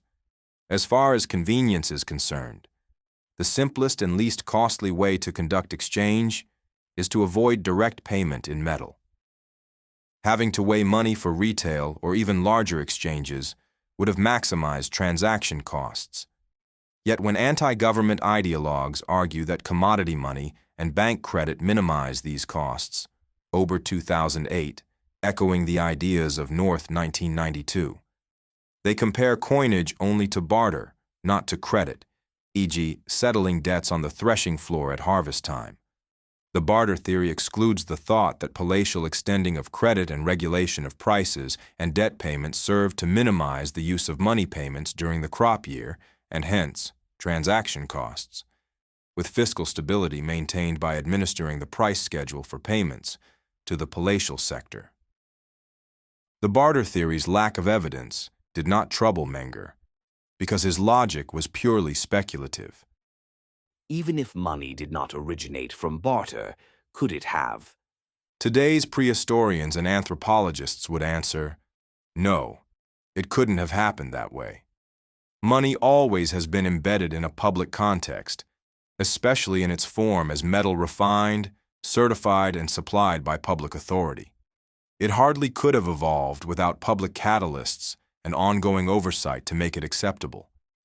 For starters, any practical payment system for credit and trade requires accurate weighing and measuring. That calls for public oversight as a check on counterfeiting and other fraudulent practice. Trust cannot be left to individuals engaging in barter or credit on their own. Crooked merchants historically have used light weights when selling goods or lending out money so as to give their customers less, while using heavy weights when buying or collecting debts so as to gain an unduly large amount of silver or other commodities. See Powell, 1999, for discussion. Biblical denunciations of merchants using false weights and measures find their antecedents in Babylonia. Hammurabi's laws stipulate that merchants who lend grain or money by a small weight, but demand payment using a larger measure, should forfeit whatever they had lent. Alewomen found guilty of using crooked weights and measures in selling beer were to be cast into the water. Many other rulings deal with creditor abuses, which date back to the rule of Urukagina of Lagash, circa 2350 BC. Such abuses are timeless. The 7th century BC prophet Amos, chapter 8, verses 5 through 7, depicts the Lord as denouncing wealthy Israelites who trample the needy and do away with the poor of the land by skimming the measure, making the ephah small, boosting the price, making the shekel great, and cheating with dishonest scales. Likewise, the prophet Micah, chapter 6, verse 11, denounces merchants using the short ephah, which is accursed. Shall I acquit a man with dishonest scales, with a bag of false weights? Kula 1986 reviews biblical and Quranic examples. Leviticus, chapter 19, verses 35 through 36, describes the Lord as directing Moses to instruct his followers not to use dishonest standards when measuring length, weight, or quantity. Deuteronomy 25, verses 13 through 15 admonishes, Thou shalt not have two differing weights in your bag, one heavy, one light. Thou shalt not have two differing measures in your house, one large, one small. You must have accurate and honest weights and measures, for the Lord your God detests anyone who deals dishonestly. Public regulation of weights and measures was a step beyond primitive barter among individuals. It needed official organization, just as exchange and credit needed supervision. As noted above, sexagesimal weights to denominate minas and shekels reflected the priority of transactions within Mesopotamian palaces and temples, deriving from their grain-based accounting system to schedule and distribute food and raw materials. Jewish temples likewise provided standardized measures. Exodus 30, verse 13 and 38, 24 through 27, and Leviticus 27, verse 25. For royal measures, see 2 Samuel 14, verse 26. As did the Athenian agoranomoi, public market regulators.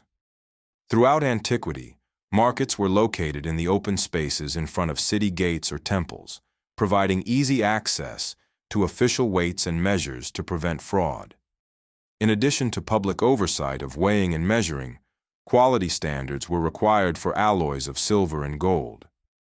Sales and debt contracts from the 2nd and 1st millennia BC typically specified payment in silver of 7/8 purity, the equivalent of 21 carats. To avoid adulteration, silver was minted in temples to guarantee specified degrees of purity. The word money derives from Rome's Temple of Juno Moneta, where silver and gold coinage was struck during the Punic Wars, mainly to arm soldiers, build a navy, and pay mercenaries, not for barter exchange. Formal coinage, however, was not required for metal to function as money. Weighed metal was sufficient, often stamped by temples to attest to its degree of purity. Long before coins were struck in the 1st millennium BC, raw silver, hack silver, and weighed jewelry served the function that coinage did in classical times. Although coinage is not attested before the 10th century BC, Balmuth, 1967 and 1971, may have found Near Eastern antecedents, citing an inscription by the Assyrian ruler Sennacherib, 705 to 681 BC, saying that he fashioned molds of clay and poured bronze therein, as in casting, fashioning half-shekel pieces. Balmuth, 1971. The 2nd millennium Ugaritic epics of Akht and Kurt describe flows of tears as resembling 1/4 shekels, or pieces of 4, and 1/5 shekels, or pieces of 5. Like markets, coinage was there before the Greeks, summarizes Powell, 1999. The only significant difference that coinage makes in money transactions is the guarantee of quality. In Babylonia, as elsewhere, silver coins were cut up just like other silver and put in the balance pan. There were no public debts circulating as means of payment. Throughout antiquity, temples were creditors, acting as society's ultimate sources of money in emergencies. Sacred statues were adorned with golden ornaments that could be melted down in times of need to pay mercenaries, or perhaps ransom or tribute.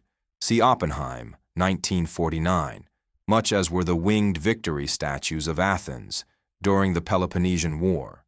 Indeed, silver owed its status to its role in making prestige handicrafts, largely to donate to the temples as well as to settle debt balances owed to the palace. The monetary role of silver. Mesopotamia's and Egypt's economies were bifurcated. Entrepreneurial trade operated on a silver standard, atop a rural economy on a grain standard for paying agricultural fees and debts, on the threshing floor for grain, or in the shearing season for wool. Silver was used primarily by the palace and the entrepreneurs managing its trade and other enterprises. To import silver and supply it to the economy at large, Mesopotamia's palace mobilized crop surpluses to feed weaving and other workshops producing handicrafts to export. Throughout the history of Sumer, the management of silver and gold, of textiles, and of other precious or luxury goods is largely dominated by the royal palace, notes Garfinkel, 2012. Even in Lagash circa 2350 BC, the temples did not actively control the politically important treasuries, which were under control of the palace. In neighboring Umma, numerous branches of the economy converted their primary goods annually into tiny sums of silver, which were collected by the province and then delivered to the state in the form of donations to a religious festival. Luxury goods, textiles, silver and gold, meat, and special edible delicacies are primarily found in one specific context, namely the palace. Denominating prices in silver forced reliance on scales. To prevent the awkwardness of weighing relatively small pieces, silver was cast into jewelry, such as bracelets made with easily broken-off segments measured in shekels. Powell, 1977, notes that the Middle Babylonian word for 1/8 of a shekel, bitk, literally cutting, suggests silver rings and coils, and may originally have denoted a piece of standard size cut off from such a silver coil. Such jewelry money gave way to officially stamped weights of precious metal as coinage in classical antiquity. What is not well understood is how silver got into the hands of Mesopotamia's general population. Some would have been obtained by selling crops, textiles, or other handicrafts to the palace, Salaberger, 2008, or by entrepreneurs earning silver on their trade and management of public services. The palace also paid silver to mercenaries, and there are hints of rulers handing out silver tokens to soldiers after victory, and perhaps at royal festivals. But most of the influx of silver from foreign trade was reinvested in more trade ventures, or lent out in rural usury for current income and ultimately to acquire land. Silver lying around not lent out was called hungry for profit-making opportunities, for creditors who ate the interest. Personal debts mounted up rapidly as a result of agrarian usury, and inability to pay them often resulted from crop failure, drought, or the debtor's illness or other misfortune. Royal proclamations canceling these agrarian debts preserved economic viability on the land.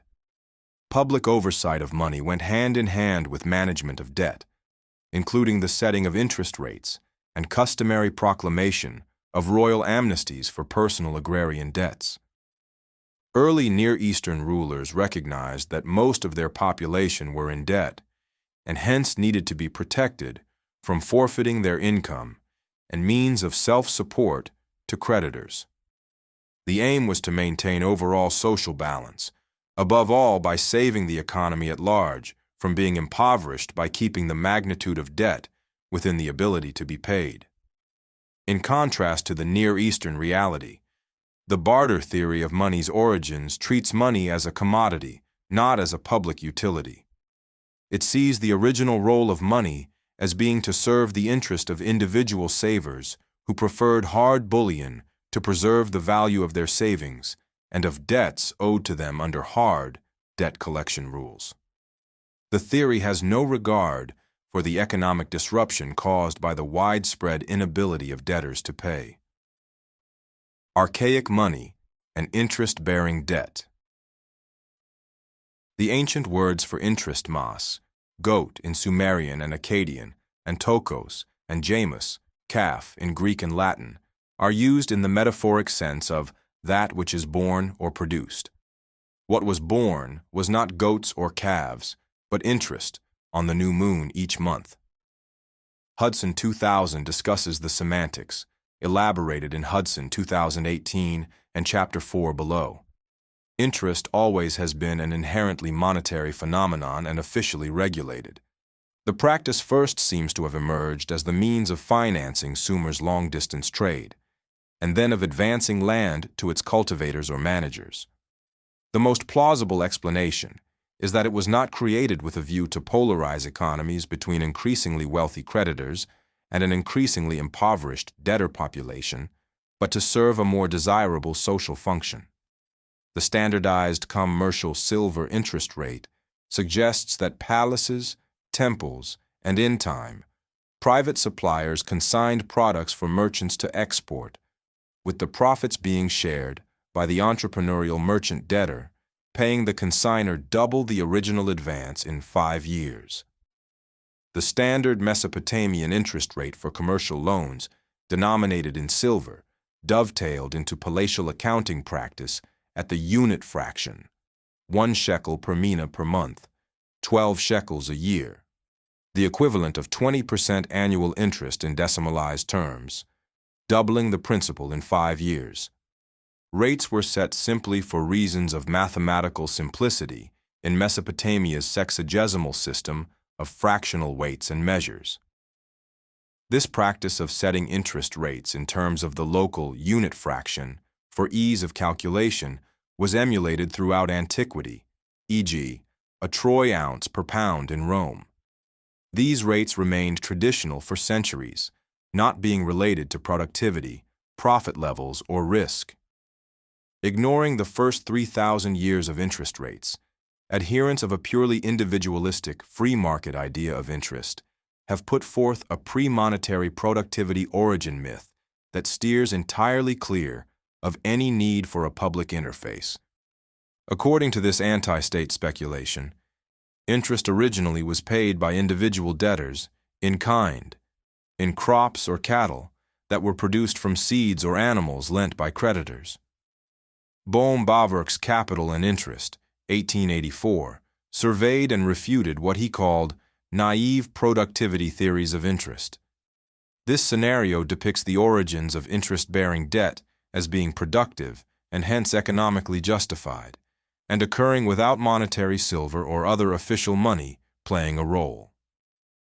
The classic attempt to depict such interest as existing already in the Neolithic, circa 5000 BC, and reflecting the yield of crops or herds, and implicitly profit rates, and even taking into account the risk of non-payment, is Fritz Heickelheim's Ancient Economic History, from the Paleolithic Age to the migrations of the Germanic, Slavic, and Arabic nations.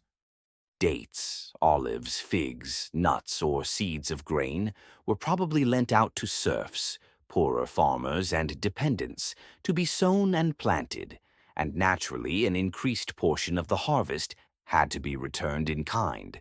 In addition to fruits and seeds, animals could be borrowed too for a fixed time limit, the loan being repaid according to a fixed percentage from the young animals born subsequently. So, here we have the first forms of money that man could use as a capital for investment in the narrower sense. Such food money supposedly was lent out in the form of seeds and animals, at interest rates reflecting their reproduction rates.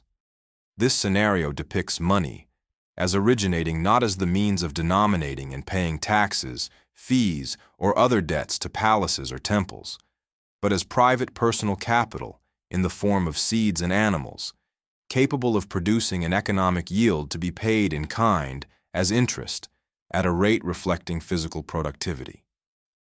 The problem with this myth is that the tribal communities known to anthropologists do not lend or borrow cattle, either for calf interest or other payment.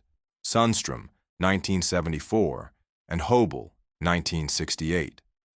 When seeds are advanced, it typically is by absentee landowners to sharecroppers. Debtors are obliged to pledge and forfeit their livestock or their labor to creditors and pay usury out of their own resources, not from investing the creditor's livestock or seeds at a profit. Like the barter theory of money, the productivity theory of interest takes interest out of its historical context, treating capital assets and money simply as commodities owned by individuals prior to any public oversight or regulation coming into being. If Heichelheim's scenario were valid, interest rates would have varied with the reproductive rates of cattle and seeds or mercantile profit rates. But interest rates remained standardized over many centuries, being set independently from productivity and profit rates. I discuss Heichelheim's speculations and productivity theories of interest further in chapters 3 and 4 below. Barter-based naive productivity theories of interest invert the historical line of development by envisioning transactions among individuals acting on their own account, with borrowers hoping to make a gain out of which to pay their creditors. But in reality, the paradigmatic interest-bearing debts were owed to Mesopotamia's palaces and temples. Interest charges did not reflect physical productivity or mercantile profit rates, but were specifically monetary, paid in silver at the stipulated rate based simply on the unit fraction for ease of calculation. Most fatal to productivity theories of interest is that most Mesopotamian agrarian debts did not result from actual loans, but accrued as arrears. Wunsch, 2002. Agrarian interest often was charged only after the due date was missed. In such cases, interest was paid for the failure of productivity to keep up with normal expectations. Mesopotamia did not have banking in the modern sense of taking in deposits and lending them out at a profit. Even in Neo-Babylonian times, banking families such as the Agibi were simply wealthy families. They paid depositors the same rate, equivalent to 20%, as they charged customers, so there was no intermediation markup as occurs in modern banking. Bogart, 1966. Mercantile silver loans to commercial traders and managers were not subject to the royal amnesties wiping out the overgrowth of agrarian barley debts that tended to mount up in excess of the ability of cultivators to pay. This exemption from clean slate proclamations shows an implicit policy distinction between productive and unproductive credit. The contrast that medieval church fathers would draw between interest and usury. Classical antiquity's changing context for money and credit. Interest-bearing debt is found spreading westward to the Mediterranean lands around the 8th century BC, mainly via Syrian and Phoenician traders establishing trading enclaves. Hudson, 1994 and 2023. They brought with them weights and measures that were adopted by Greeks and Italians. A. E. Berryman's Historical Metrology, 1953, points out that the carat originally was the weight of a carob grain, Ceratonia siliqua, a tree native to the Mesopotamian meridian, weighing 1/60th of a shekel. The Greek term is caration, small grain. Greek and Roman elites also adopted the Near Eastern practice of setting interest rates in accordance with the local unit fraction, e.g., Rome's duodecimal system dividing the pound into 12 troy ounces. 1 ounce per pound per year, 1/12th, was the equivalent of an 1/8% rate of interest. That was much lower than Mesopotamia's interest rate of 1/5 of the principal for commercial loans, and 1/3 for agrarian loans, based on the typical sharecropping rate. But debts in Rome and Greece were inexorable, and hence ultimately more burdensome, as there were no more kings to proclaim clean slates. Despite the different context for Greek economic practice, its experience confirms a number of generalities in keeping with earlier Near Eastern monetary development. Describing how the commercial isthmus city of Corinth adopted coinage circa 575 to 550 BC, a generation after the introduction of coinage in Aegina, Salmon, 1984, supports the conclusion of the numismatist C.M. Cry, 1976, that coinage cannot have been intended to facilitate trade, either at a local level or on a wider scale. Early money, including formal coinage in classical antiquity, was to finance credit transactions, not the exchange of goods. From the earliest issues to the second half of the 4th century, at least in Corinth, the association between coins and trade was mainly that they offered a means of providing credit. If they had acted as an item of trade themselves, we should have expected them to travel much further, and in far greater quantities, from Corinth than they in fact did. Their main function was to be lent at Corinth for purchase of items to be traded. Money was mainly for paying taxes and fees, Salmon continues. Corinthian coins were first issued in order to serve the purposes of the minting authorities. Cities would find it convenient if payments made to them, taxes, fines, etc., were in the form of coins whose purity and weight were fixed, while payments made by the state from time to time for building schemes, mercenaries, and other purposes could be much simplified if trustworthy coins were available. However, taxation developed only slowly in Greek cities. Greece and Rome obtained bullion, not from tax revenue or public enterprise, but from war booty, by levying tribute or, in Athens, from local silver mines. Spending was mainly to pay soldiers and hire mercenaries.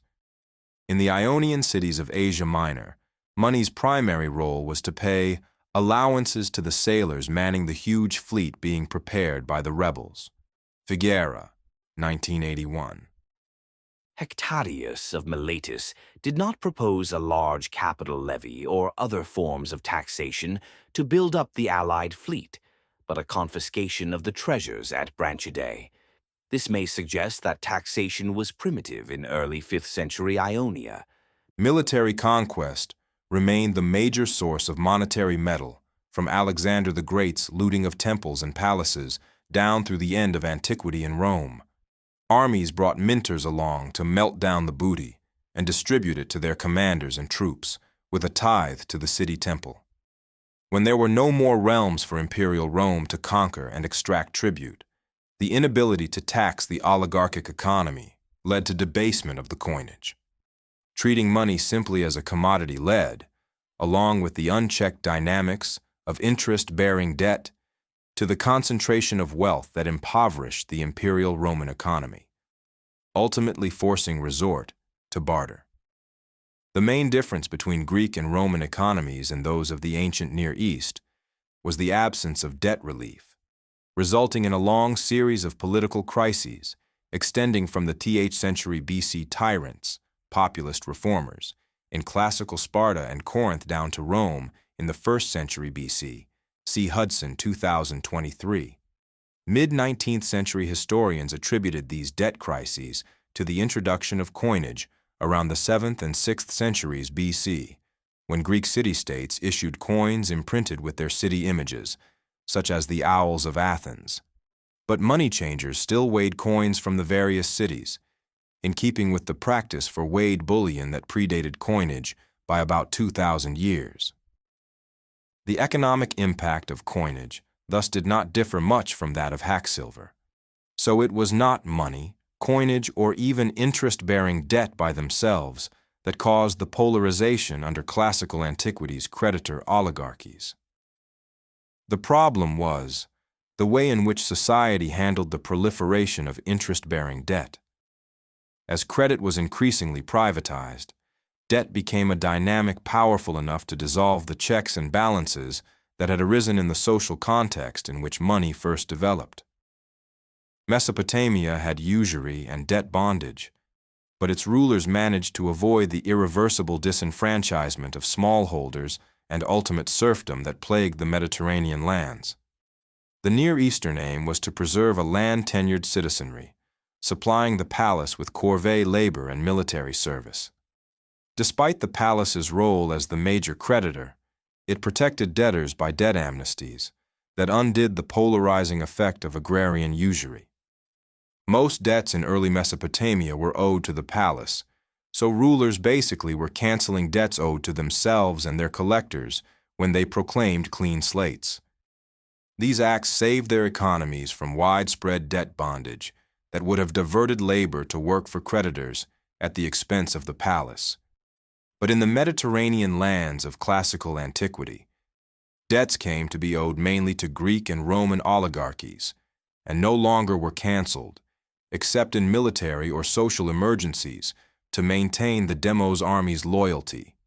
What came to be sanctified was the right of creditors to foreclose, not the cancellation of debts to restore economic balance. In contrast to what happened in Mesopotamia, where money and interest-bearing debt originated, Greek and Roman oligarchies gained sufficient power to stop civic debt cancellations. Rural usury in Greece and Rome expropriated indebted formerly self-supporting citizens from their land irreversibly, typically to find employment as mercenaries. Today's mainstream ideology has maintained this shift to hard pro-creditor law and depicts non-payment of debts as leading to chaos. Yet clean slates are what saved Near Eastern economies from the chaos of economic polarization and widespread bondage. Mesopotamia's economic takeoff could not have been sustained if rulers had adopted modern creditor-oriented rules.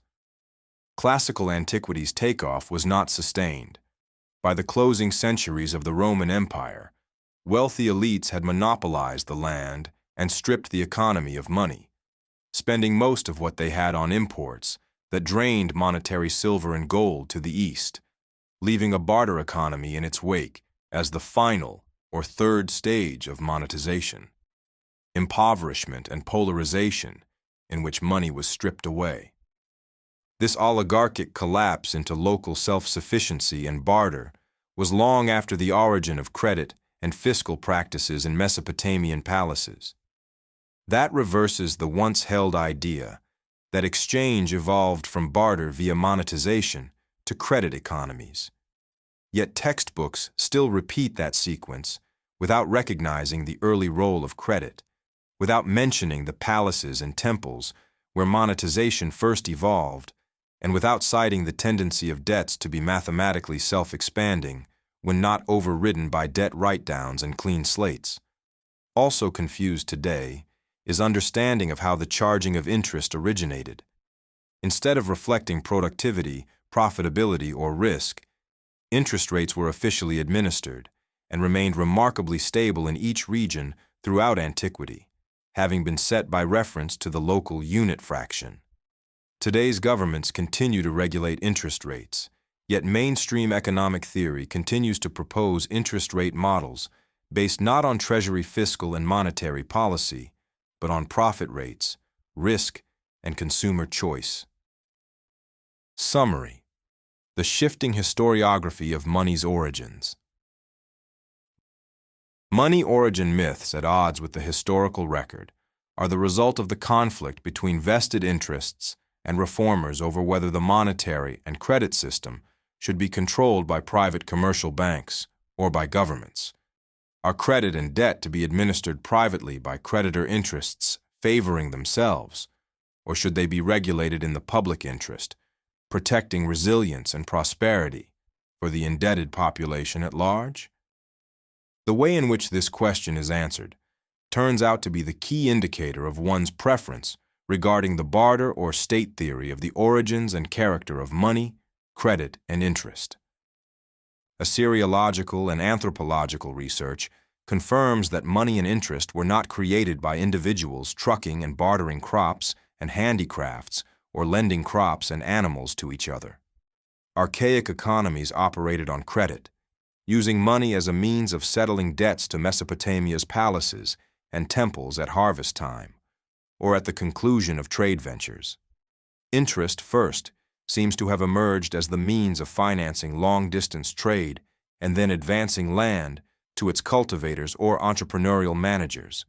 Recognition of these palatial origins of money and interest is at odds with the drive by commercial bankers to depict their own control of money and credit as being natural and primordial, and government money creation as a disruptive burden.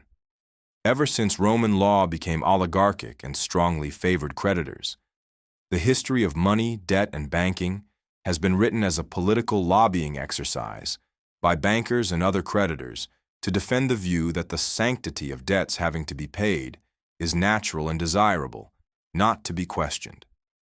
In contrast to Bronze Age Mesopotamia, today's monetary ideology recognizes no positive role for public money and credit creation except to benefit creditors.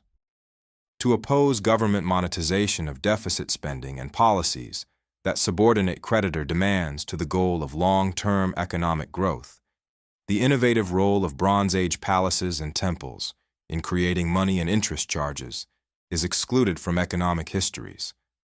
The aim is to argue that interest on the economy's credit should be paid to banks and other private creditors, not to governments creating their own credit for the economy and self-financing their public budgets.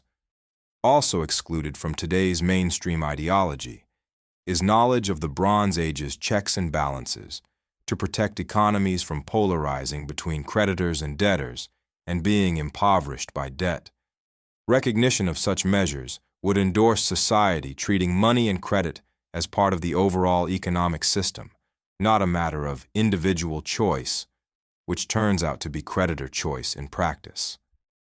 To focus on contractual monetary and debt arrangements between individual lenders and borrowers, without regard for how the overgrowth of debt may disrupt the economy, is a travesty of economic history and a disaster for national economic policy.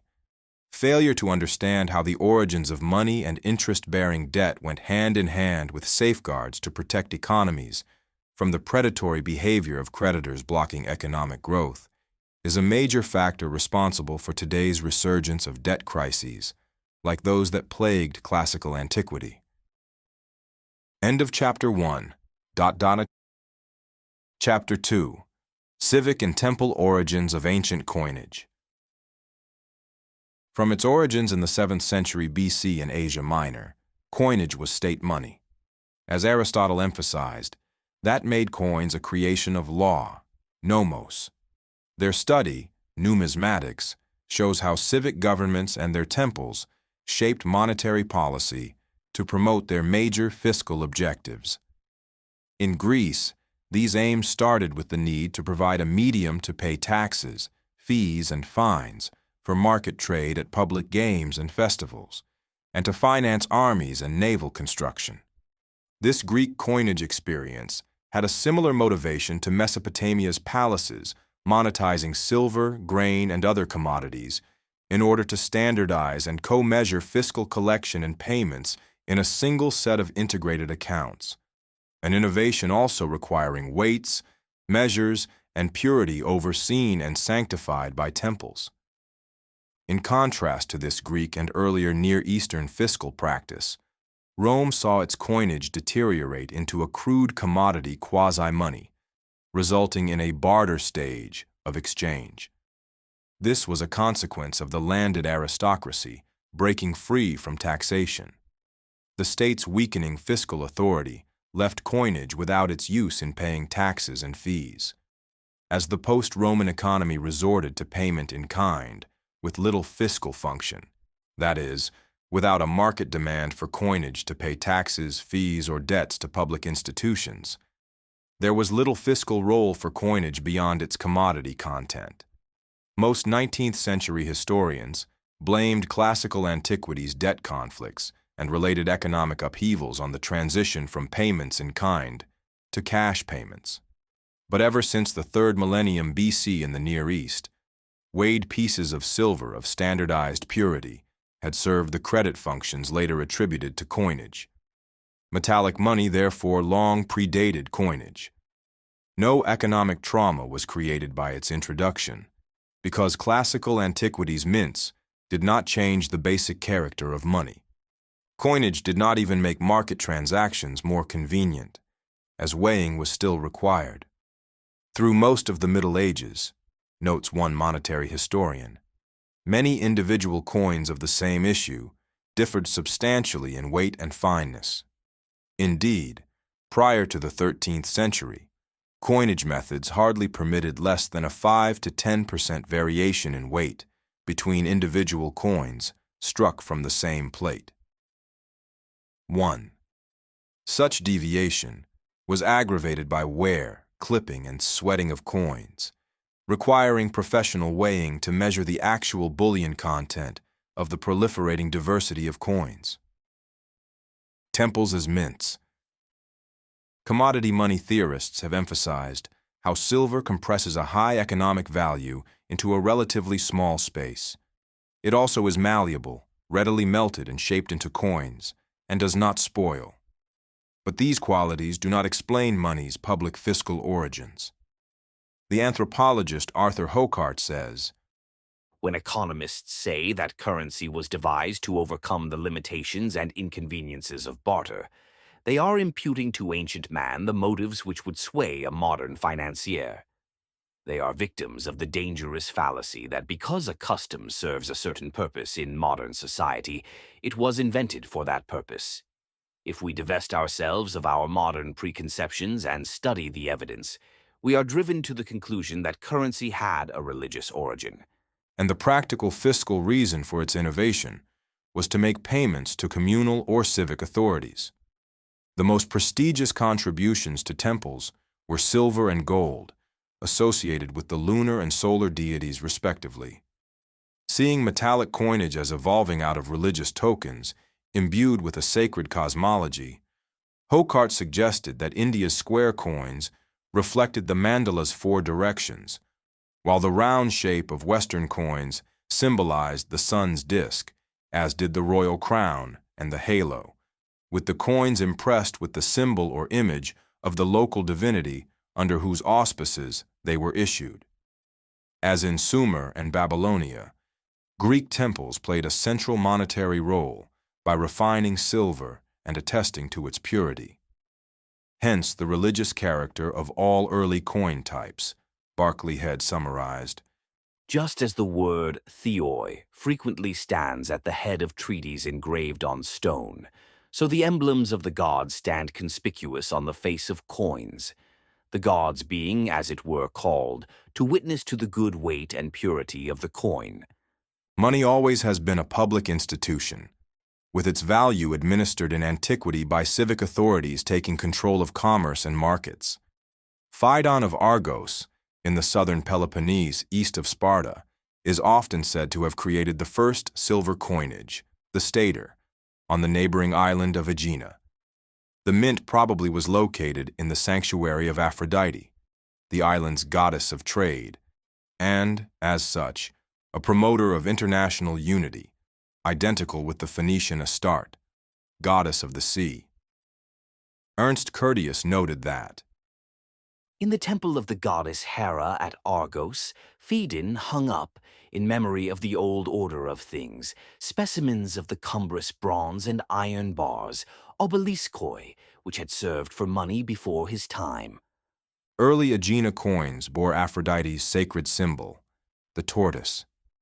In her capacity as Aphrodite Urania, the goddess formed the kernel of every Sidonian factory, whence we find her worship on all the coasts of the archipelago devoted to maritime intercourse. Every occupation, trade, or industry, such as fishing and mining, pursued by the inhabitants, was under her protection. Through her means did the precious metals, with the Babylonian systems of value and weights, make their way into Greece. Her priests first introduced the metals as measures of value, and marked with the symbol of the deity the ingots belonging to the temple treasury, just as in the temple of Apollo the furniture belonging to the sacred inventory was marked with a lyre. Temples were relied on as minters and overseers of monetary silver and gold throughout all antiquity. The Jews, in Roman times, struck sacred coins for offerings in the temple, where money changers set up their tables in the precincts to provide such coin in exchange for foreign money.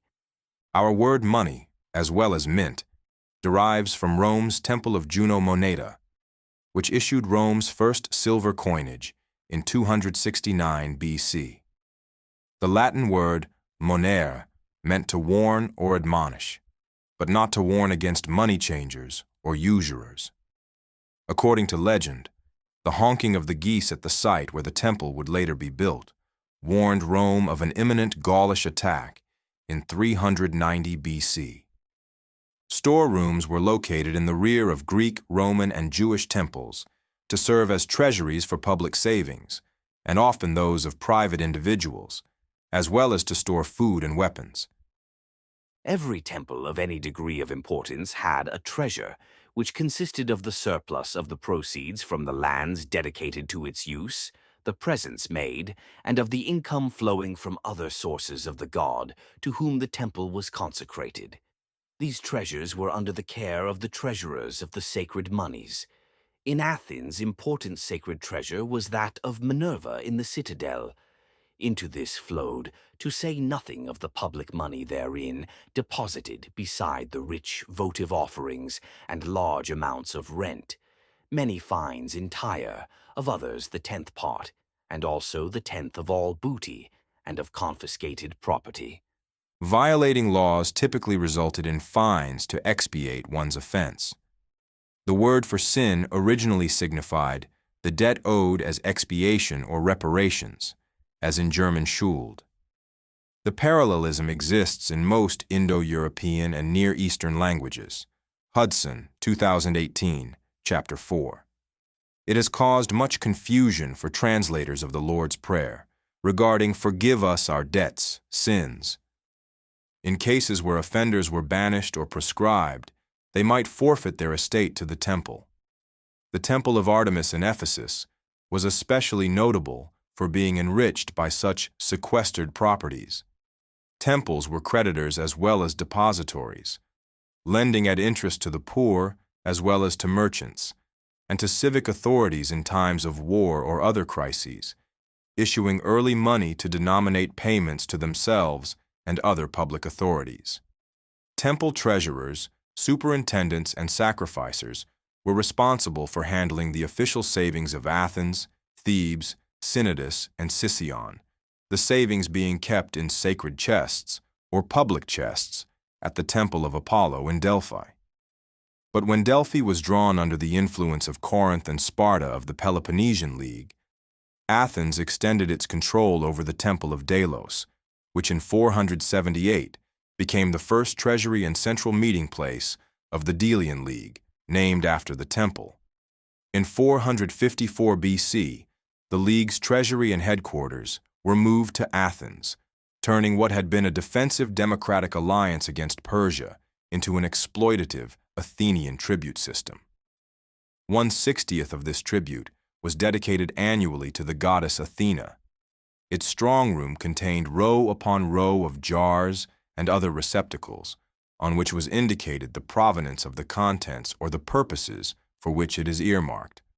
One series contained over 48,000 drachmas, which remained unopened from at least 188 to 169 BC.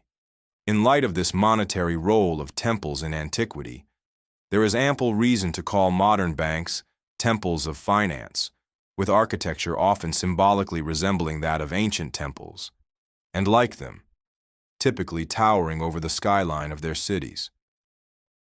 Democratic reforms, and how Greek coinage democratized the character of money. Neither Greece nor Italy had specialized production on anything like the scale of Mesopotamian temples or palaces, or even those of the Mycenaean period, at the time Syrian and Phoenician traders brought Near Eastern commercial and debt practices westward around 750 BC.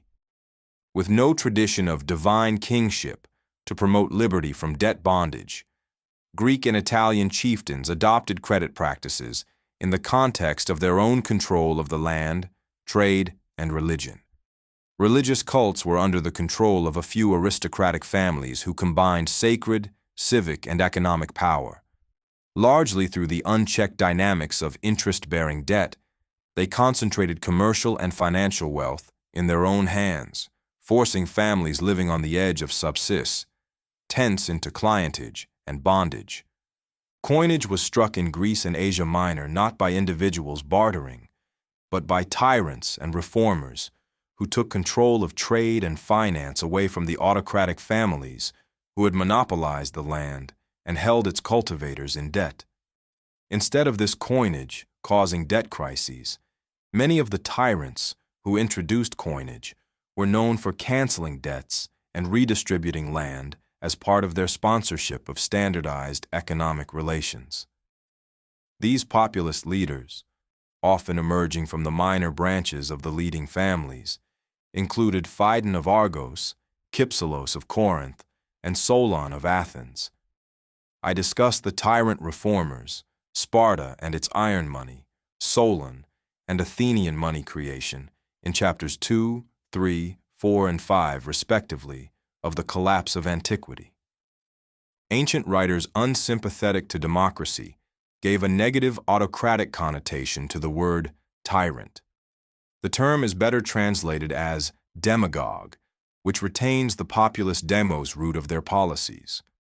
What subsequent oligarchies found so tyrannical was the assertion of public power over creditors by driving the dominant families into exile, redistributing their land, and canceling the debts that had deprived many clients of their liberty, much as Near Eastern rulers had canceled debts and returned self-support land through clean slate proclamations.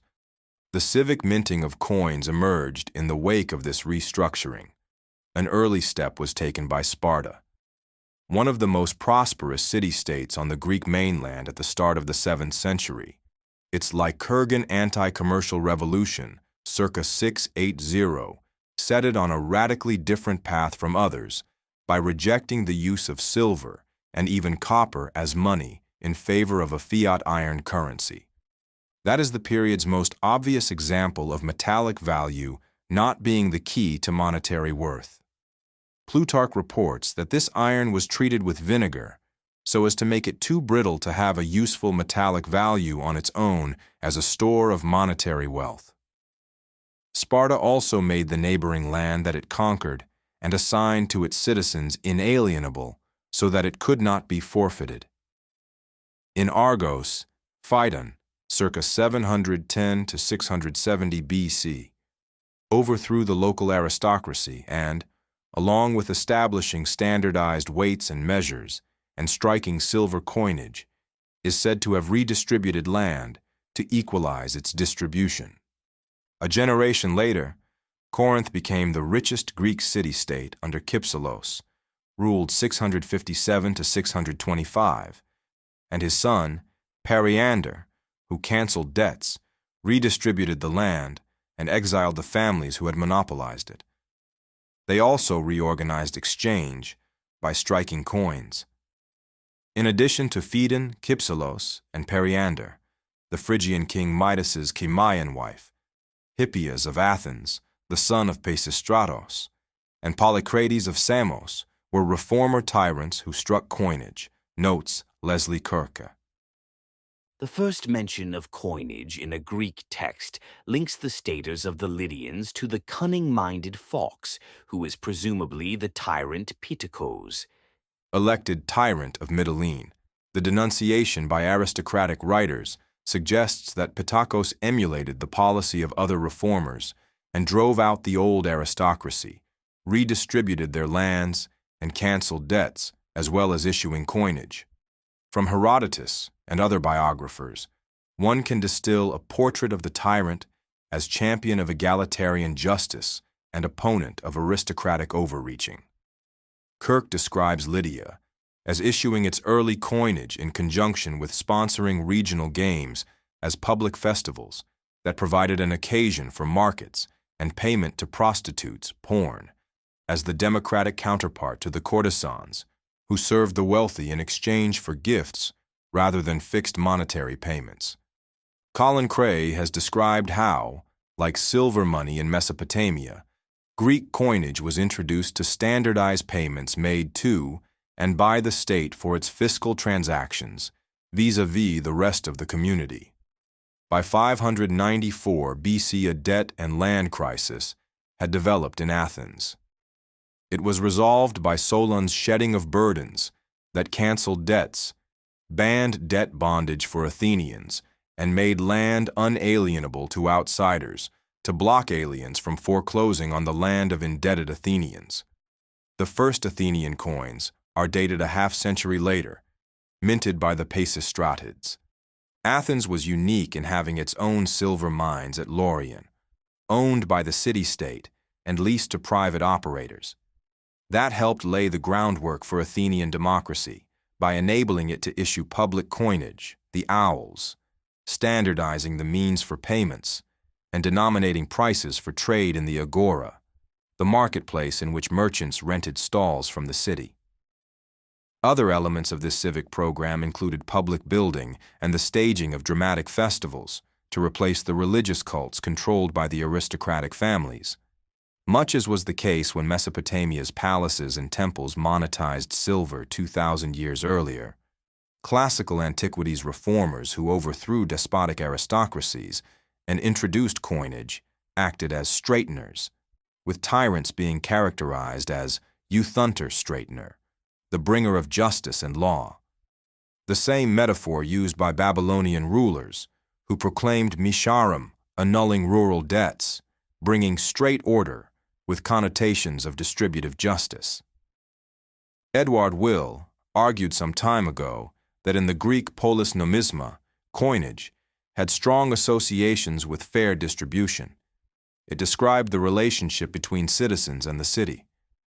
Not accidentally, nomisma and nomos, law, had the same roots. Both were the result of rightful distribution, a conventional standard, something used by custom or convention among a political community. Kirk points out that the term that Aristotle used for coinage, nomisma, means currency, not necessarily money, for which the usual term was kremata, in addition to meaning law, nomos, or rule. The root nem meant to allot, to distribute. Kirk describes the pre-tyrant aristocracies as refraining from creating public coinage or standardized prices and markets because they preferred to conduct exchange on a personal basis, favoring their own powerful status according to circumstances. Whether we etymologize it with will as process or result of lawful distribution, or with Laroche as convention, the term nomisma points to the political function of coinage, either as a means of effecting redistributive justice or as an institution of consensus, as the reformers moved to replace the old elite's arbitrary demands and pricing.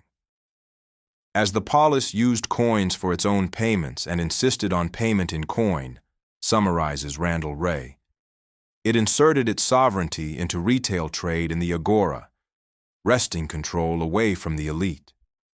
Kirk suggests that this democratic dimension is a major reason why civic coinage spread so slowly outside of the Greek sphere, despite the flowering of trade in Egypt, Phoenicia, and Carthage for many centuries. What catalyzed coinage was the conquest of Alexander the Great, 356 to 323 BC, looting the region's temples, melting down their statues and ornaments into bullion, and putting it into circulation as coinage. Coinage, henceforth, was increasingly military in character. Reviewing the American Numismatic Society's database, MANTIS, François de Calatet finds that the monetary mass of the Hellenistic world was overwhelmingly issued for military purposes, and it is likely that this statement, obviously true for the Roman world as well, whether republican or imperial, needs to be extended into the classical and archaic worlds. De Calatet adds that the mostly ephemeral, sometimes sporadic, very rarely continuous character of Greek coin production was much more suitable for military situations than for trade. Anyone who tries to argue that coins were produced to facilitate transactions has first to cope with this evidence. Military attributes such as the helmet, shield, club, and spear indeed come first in the list of inanimate objects.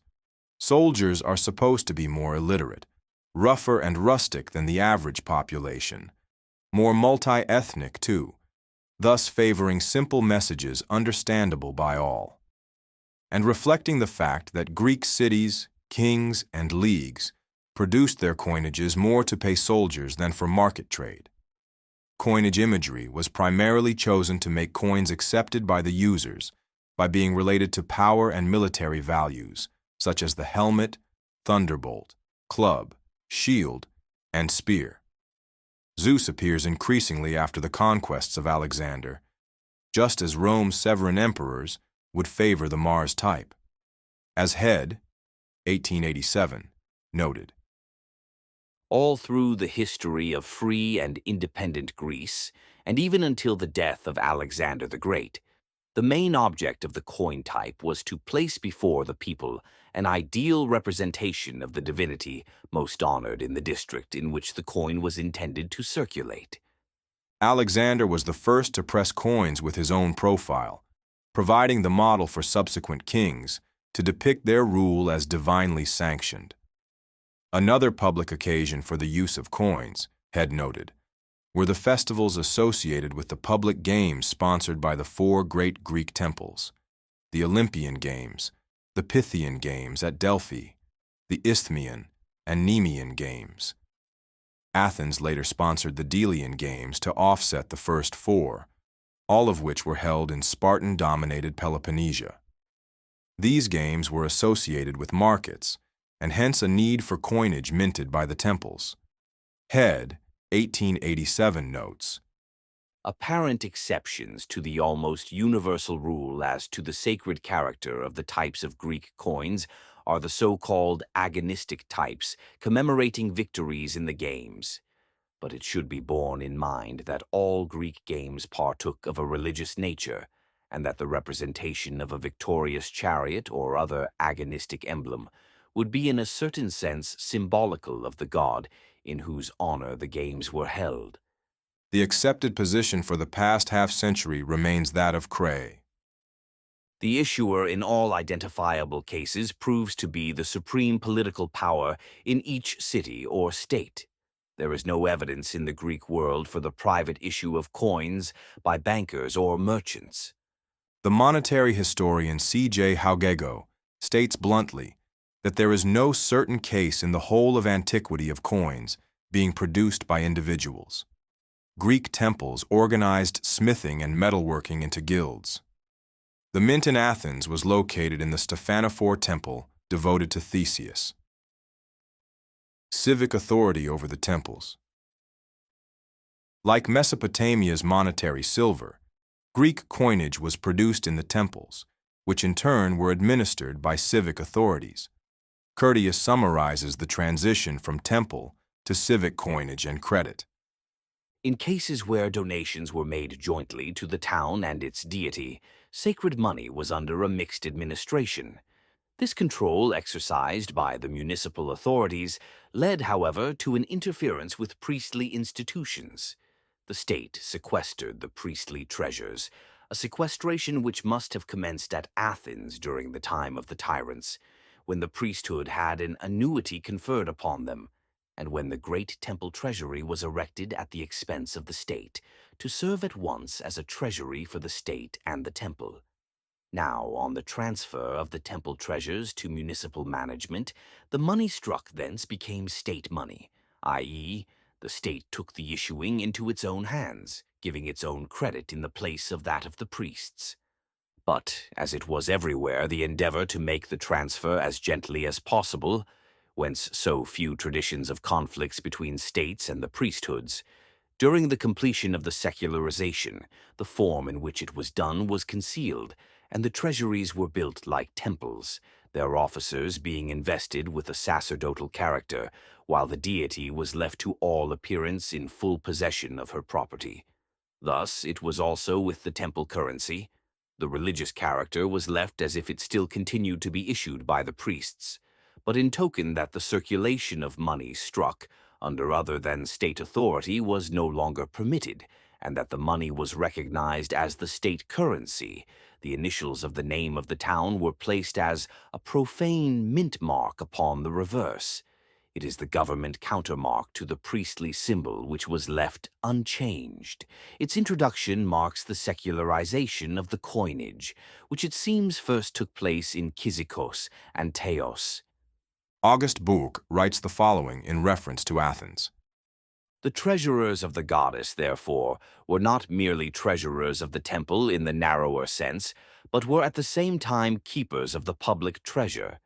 After 419 BC, these several treasurers of the temples, with the exception of the temple of Minerva, were all united in a single board called the treasurers of the gods, or of other deities.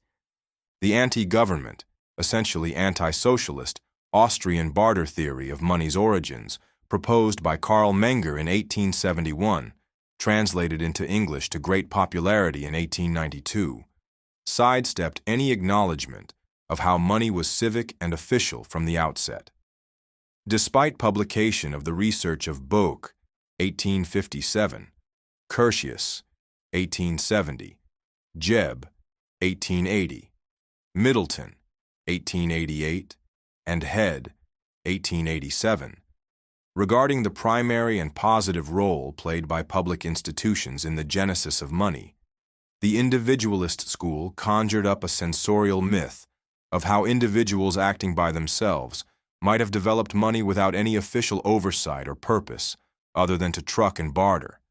No anthropological or archaeological evidence has been found to support the fantasy of money having originally been developed for on-the-spot payment of goods and services. Most archaic economic relations were on credit, with payment typically being made at harvest time, down to medieval Europe in the 12th and 13th centuries. The Austrian barter theory was developed by opponents of the rising state regulatory power in the late 19th century. Their ideological aim was to create an origin myth for money and economic relations in general that excluded any positive role for the state. That ruled out acknowledging the role played by civic authorities and their city temples in the development of Greek and Roman coinage. Temples were associated with coinage in two ways. First, as already described, their mints struck coins, typically stamped by civic authorities as a guarantee of purity, to pay mercenaries, taxes, and for trade, especially at festivals and games. Second, temples lent their votive offerings to their local city-states to strike coins. Examples where temple treasure was lent for coinage include Athens, Syracuse, and other Greek cities during the final decade of the Peloponnesian War, 1414 to 404 BC, and Rome toward the end of the Hannibalic Wars during 211 to 205 BC. Much civic coinage thus took the form of a public debt to the temples. During the Mithridatic Wars, 87 to 83 BC, the Roman general Sulla looted the gold held by the Temple of Artemis, but later ordered the city of Ephesus to make restitution, in keeping with the traditional obligation of civic authorities, to return all borrowings of gold after peace was restored. For many centuries, the fact that temples were sacred led them to be left intact by conquerors who did not hesitate to plunder private property. However, when the Phocian generals occupied Delphi during 356 and 346 BC, they seized its treasures to pay mercenary troops. They melted down money from the votive offerings made of gold and silver, and minted coins and put them into circulation of the various states, mainly to hire more troops. Most of these coins were later deemed sacrilegious and remelted, and some were cast into new images and offerings, and returned to the Delphi temple. Subsequent Christian rulers, from Roman times to medieval Europe, broke traditional respect for religion by seizing alien temple wealth as being pagan, even that of Constantinople in 1204, and hence not sanctified by their own exclusive church. But it soon became normal for Roman generals to bring minters with them, to coin looted temple booty on the spot, to pay their soldiers and themselves. This was not an economic market exchange for commodity trade. Temples and debt contracts. Antiquity's temples sanctified, and its palaces created the social and legal context in which money and debt relationships evolved. Borrowers took sacred oaths, and creditors were obliged to swear that their claims were valid.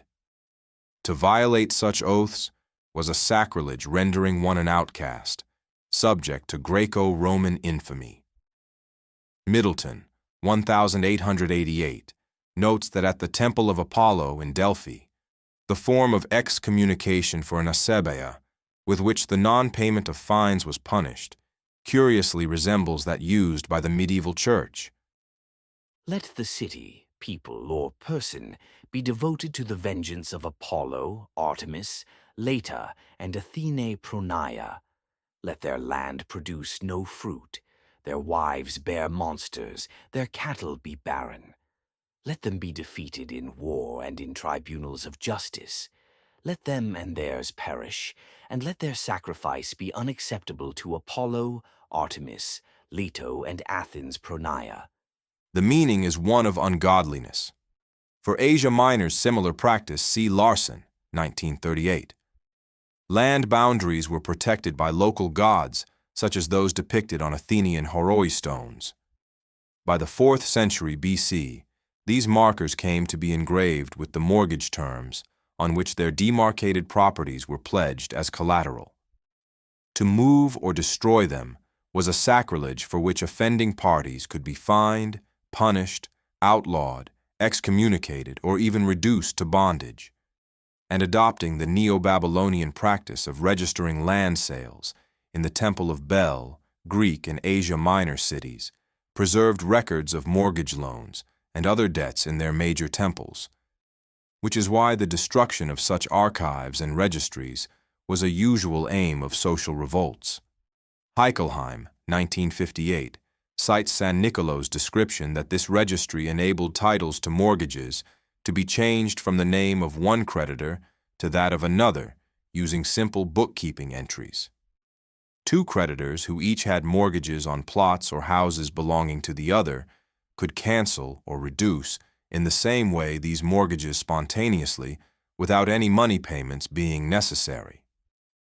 Broughton, 1938, describes official registries in the Roman Near East holding debt records, especially in Jerusalem, Sepphoris, Dura, Edessa, and Antioch on the Orontes, where both depositing and registering debts were possible.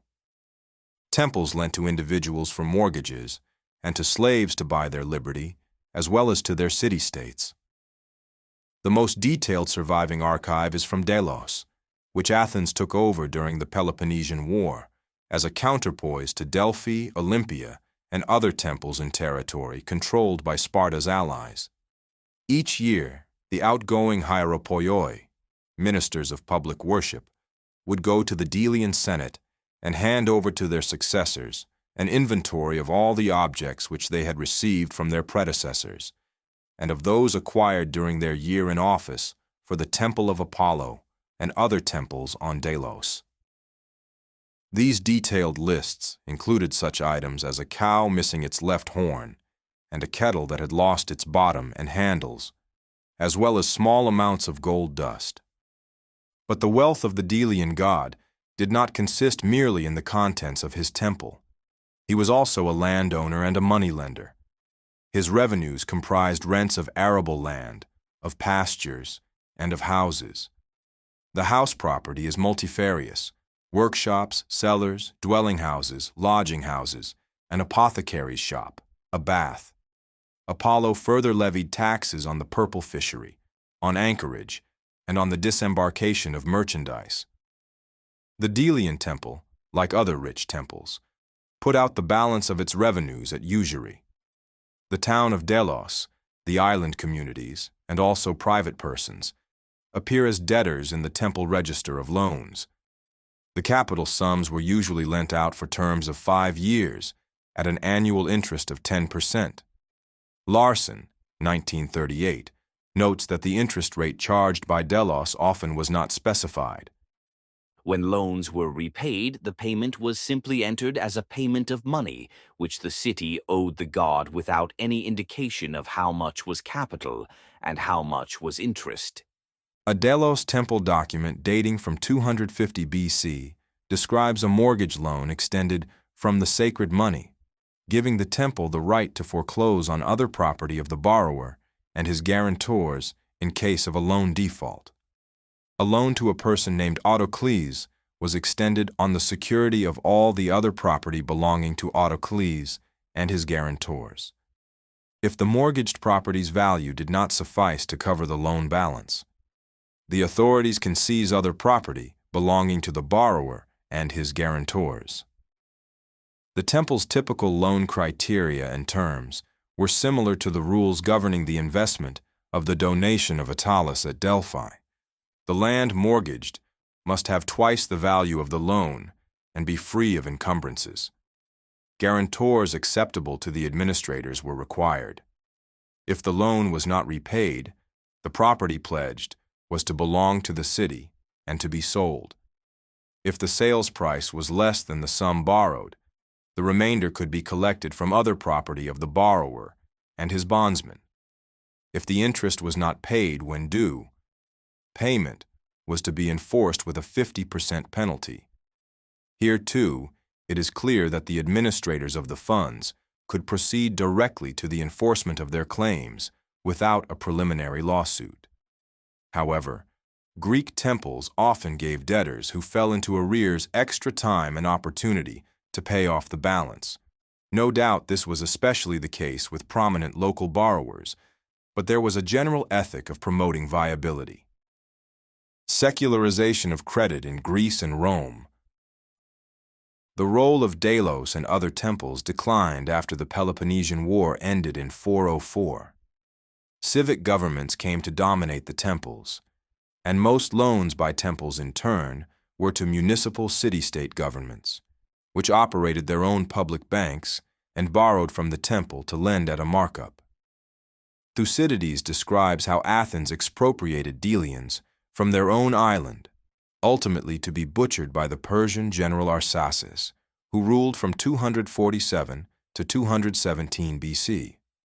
Strabo states that after Rome destroyed Corinth, its merchants and bankers shifted their operations to Delos, by which time its role had become thoroughly commercialized, with private bankers playing a growing role.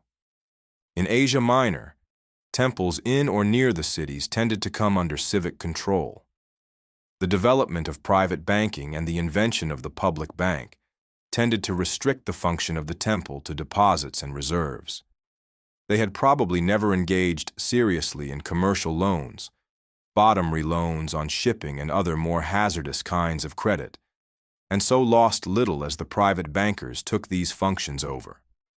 Cornelia Wunsch, 2000, describes the Ajabi family's activities, and Matthew Stolper, 1885, those of the Murashu, who organized tax collection by creating a transportation and marketing network to turn sharecropping and other crop surpluses into cash payments.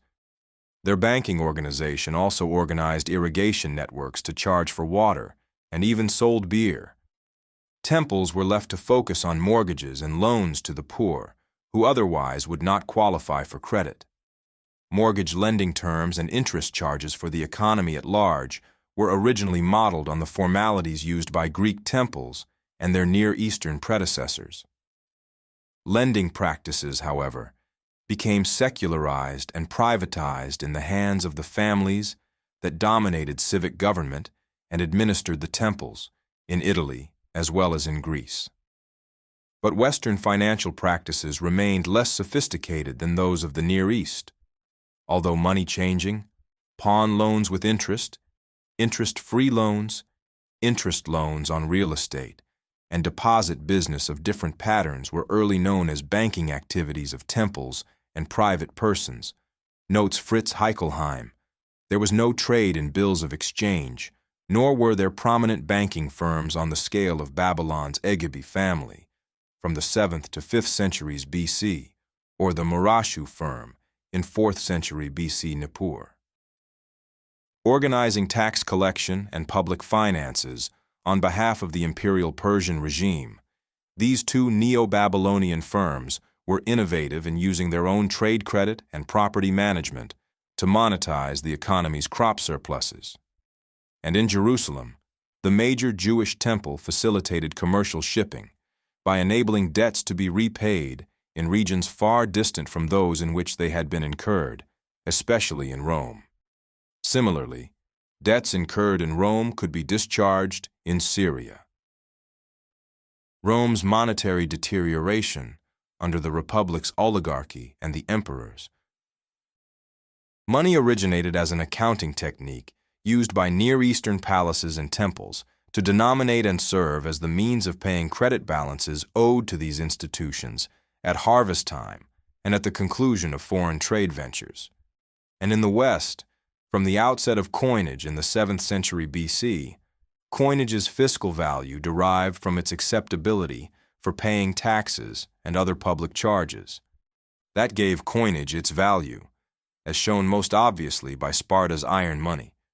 But as classical antiquity's creditor oligarchy gained power, it became increasingly able to avoid having to pay taxes as it appropriated the land of smallholders and also public land. Economies and their use of credit and money became increasingly privatized. Rome's fiscal collapse ended the value of coinage for public purposes. After the Roman Republic gave way to the empire in the 1st century BC, its tributary economy ran out of new conquests, and the imperial treasury was less able to collect taxes from the large landowners who had gained control of the land and resisted taxation while reducing cultivators to clients as sharecroppers, leading ultimately to serfdom, capping Rome's long process of economic polarization between creditors and debtors. I discuss Rome's polarization in The Collapse of Antiquity, 2023, with chapters 19 and 20 describing the late empire's fiscal squeeze, monetary depreciation, inflation, and collapse into feudalism. Unable to create a tax-paying need for its coinage, Rome's fiscally based monetary system broke down. Rome's emperors debased the metal content of coinage as their fiscal position fell into chronic deficit. Metallists blamed the resulting price inflation on the government issuing too much debased coinage, while adherents of the state theory of money attribute Rome's need to resort to debasement to the state's inability to tax wealth that was becoming increasingly concentrated.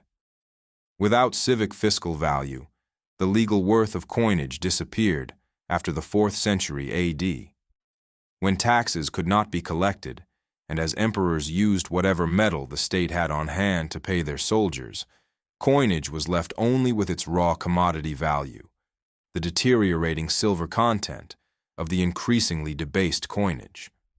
Money became more an item of barter for silver than a means of settling debts in what had begun as a credit economy. Rome's economy collapsed into payment in kind as economic life retreated to self-sufficient manors and church estates on the land. The evolution of monetary systems thus went from credit to money and ended in barter, not from barter to bullion money to a privatized credit superstructure as depicted in Austrian theory. And only in medieval times did kings, i.e. the government, begin to borrow from private bankers, mainly to finance their wars, as described below. Near Eastern rulers had avoided classical antiquity's fate by preventing a domestic creditor and landowning oligarchy from replacing the palace's taxing power with its own claims for debt and rent payments and labor services. By proclaiming clean slates canceling debts, liberating bondservants from service to their creditors, and returning self-support land that had been alienated, Near Eastern rulers were able to maintain a broadly based landholding and tax-paying class, periodically renewing fiscal balance and keeping the monetary system, prices, interest rates, and land distribution stable for thousands of years. The post-Roman aftermath. Like Near Eastern rulers, Strong Byzantine emperors in the 9th and 10th centuries AD imposed fiscal checks on their financial elites. To prevent creditors from depriving the palace of the corvée and other fiscal obligations of smallholders and their service in the military, rulers reversed foreclosures and distress sales of self-support land.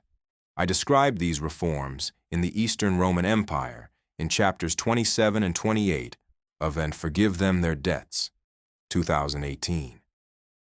But just as oligarchies had undermined the West Roman fiscal system, land-holding elites weakened Byzantine power to the point where Constantinople was easily sacked by the Crusaders in 1204. This looting provided a basis for revived banking and credit operations in Western Europe. The Venetian city-state, which had invested in the Fourth Crusade, diverted to Constantinople in exchange for a share of the loot, along with the Knights Templar and Hospitaller, monetized much of the silver and gold looted by the Crusades.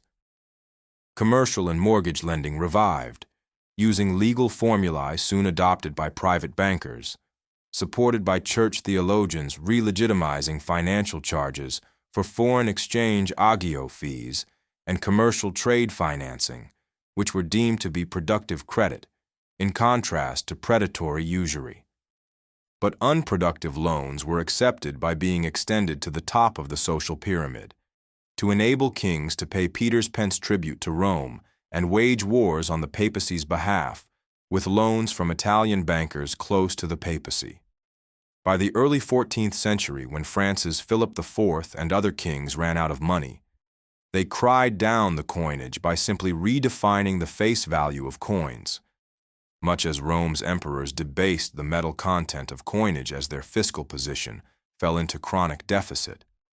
That affected the payment of debts, making it easier for debtors, but providing less real purchasing power to the church, the nobility, and banking families. The monetary role of silver and gold was privatized, coming under the control of banking families who became creditors to increasingly indebted governments, mainly for war loans. This privatization of credit is a distinguishing feature of the post-Roman West, whose commercial recovery enabled bankers and other creditors to act independently of church or secular public authority. Money and credit creation and allocation has been institutionalized increasingly outside of public control, as governments themselves have become subject to private sector financial control.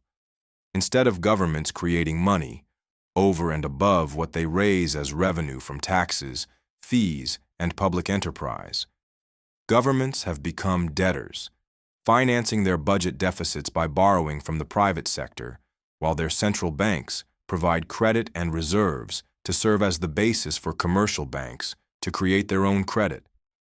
Instead of taxes backing public money creation, they give fiscal valuation to bank credit.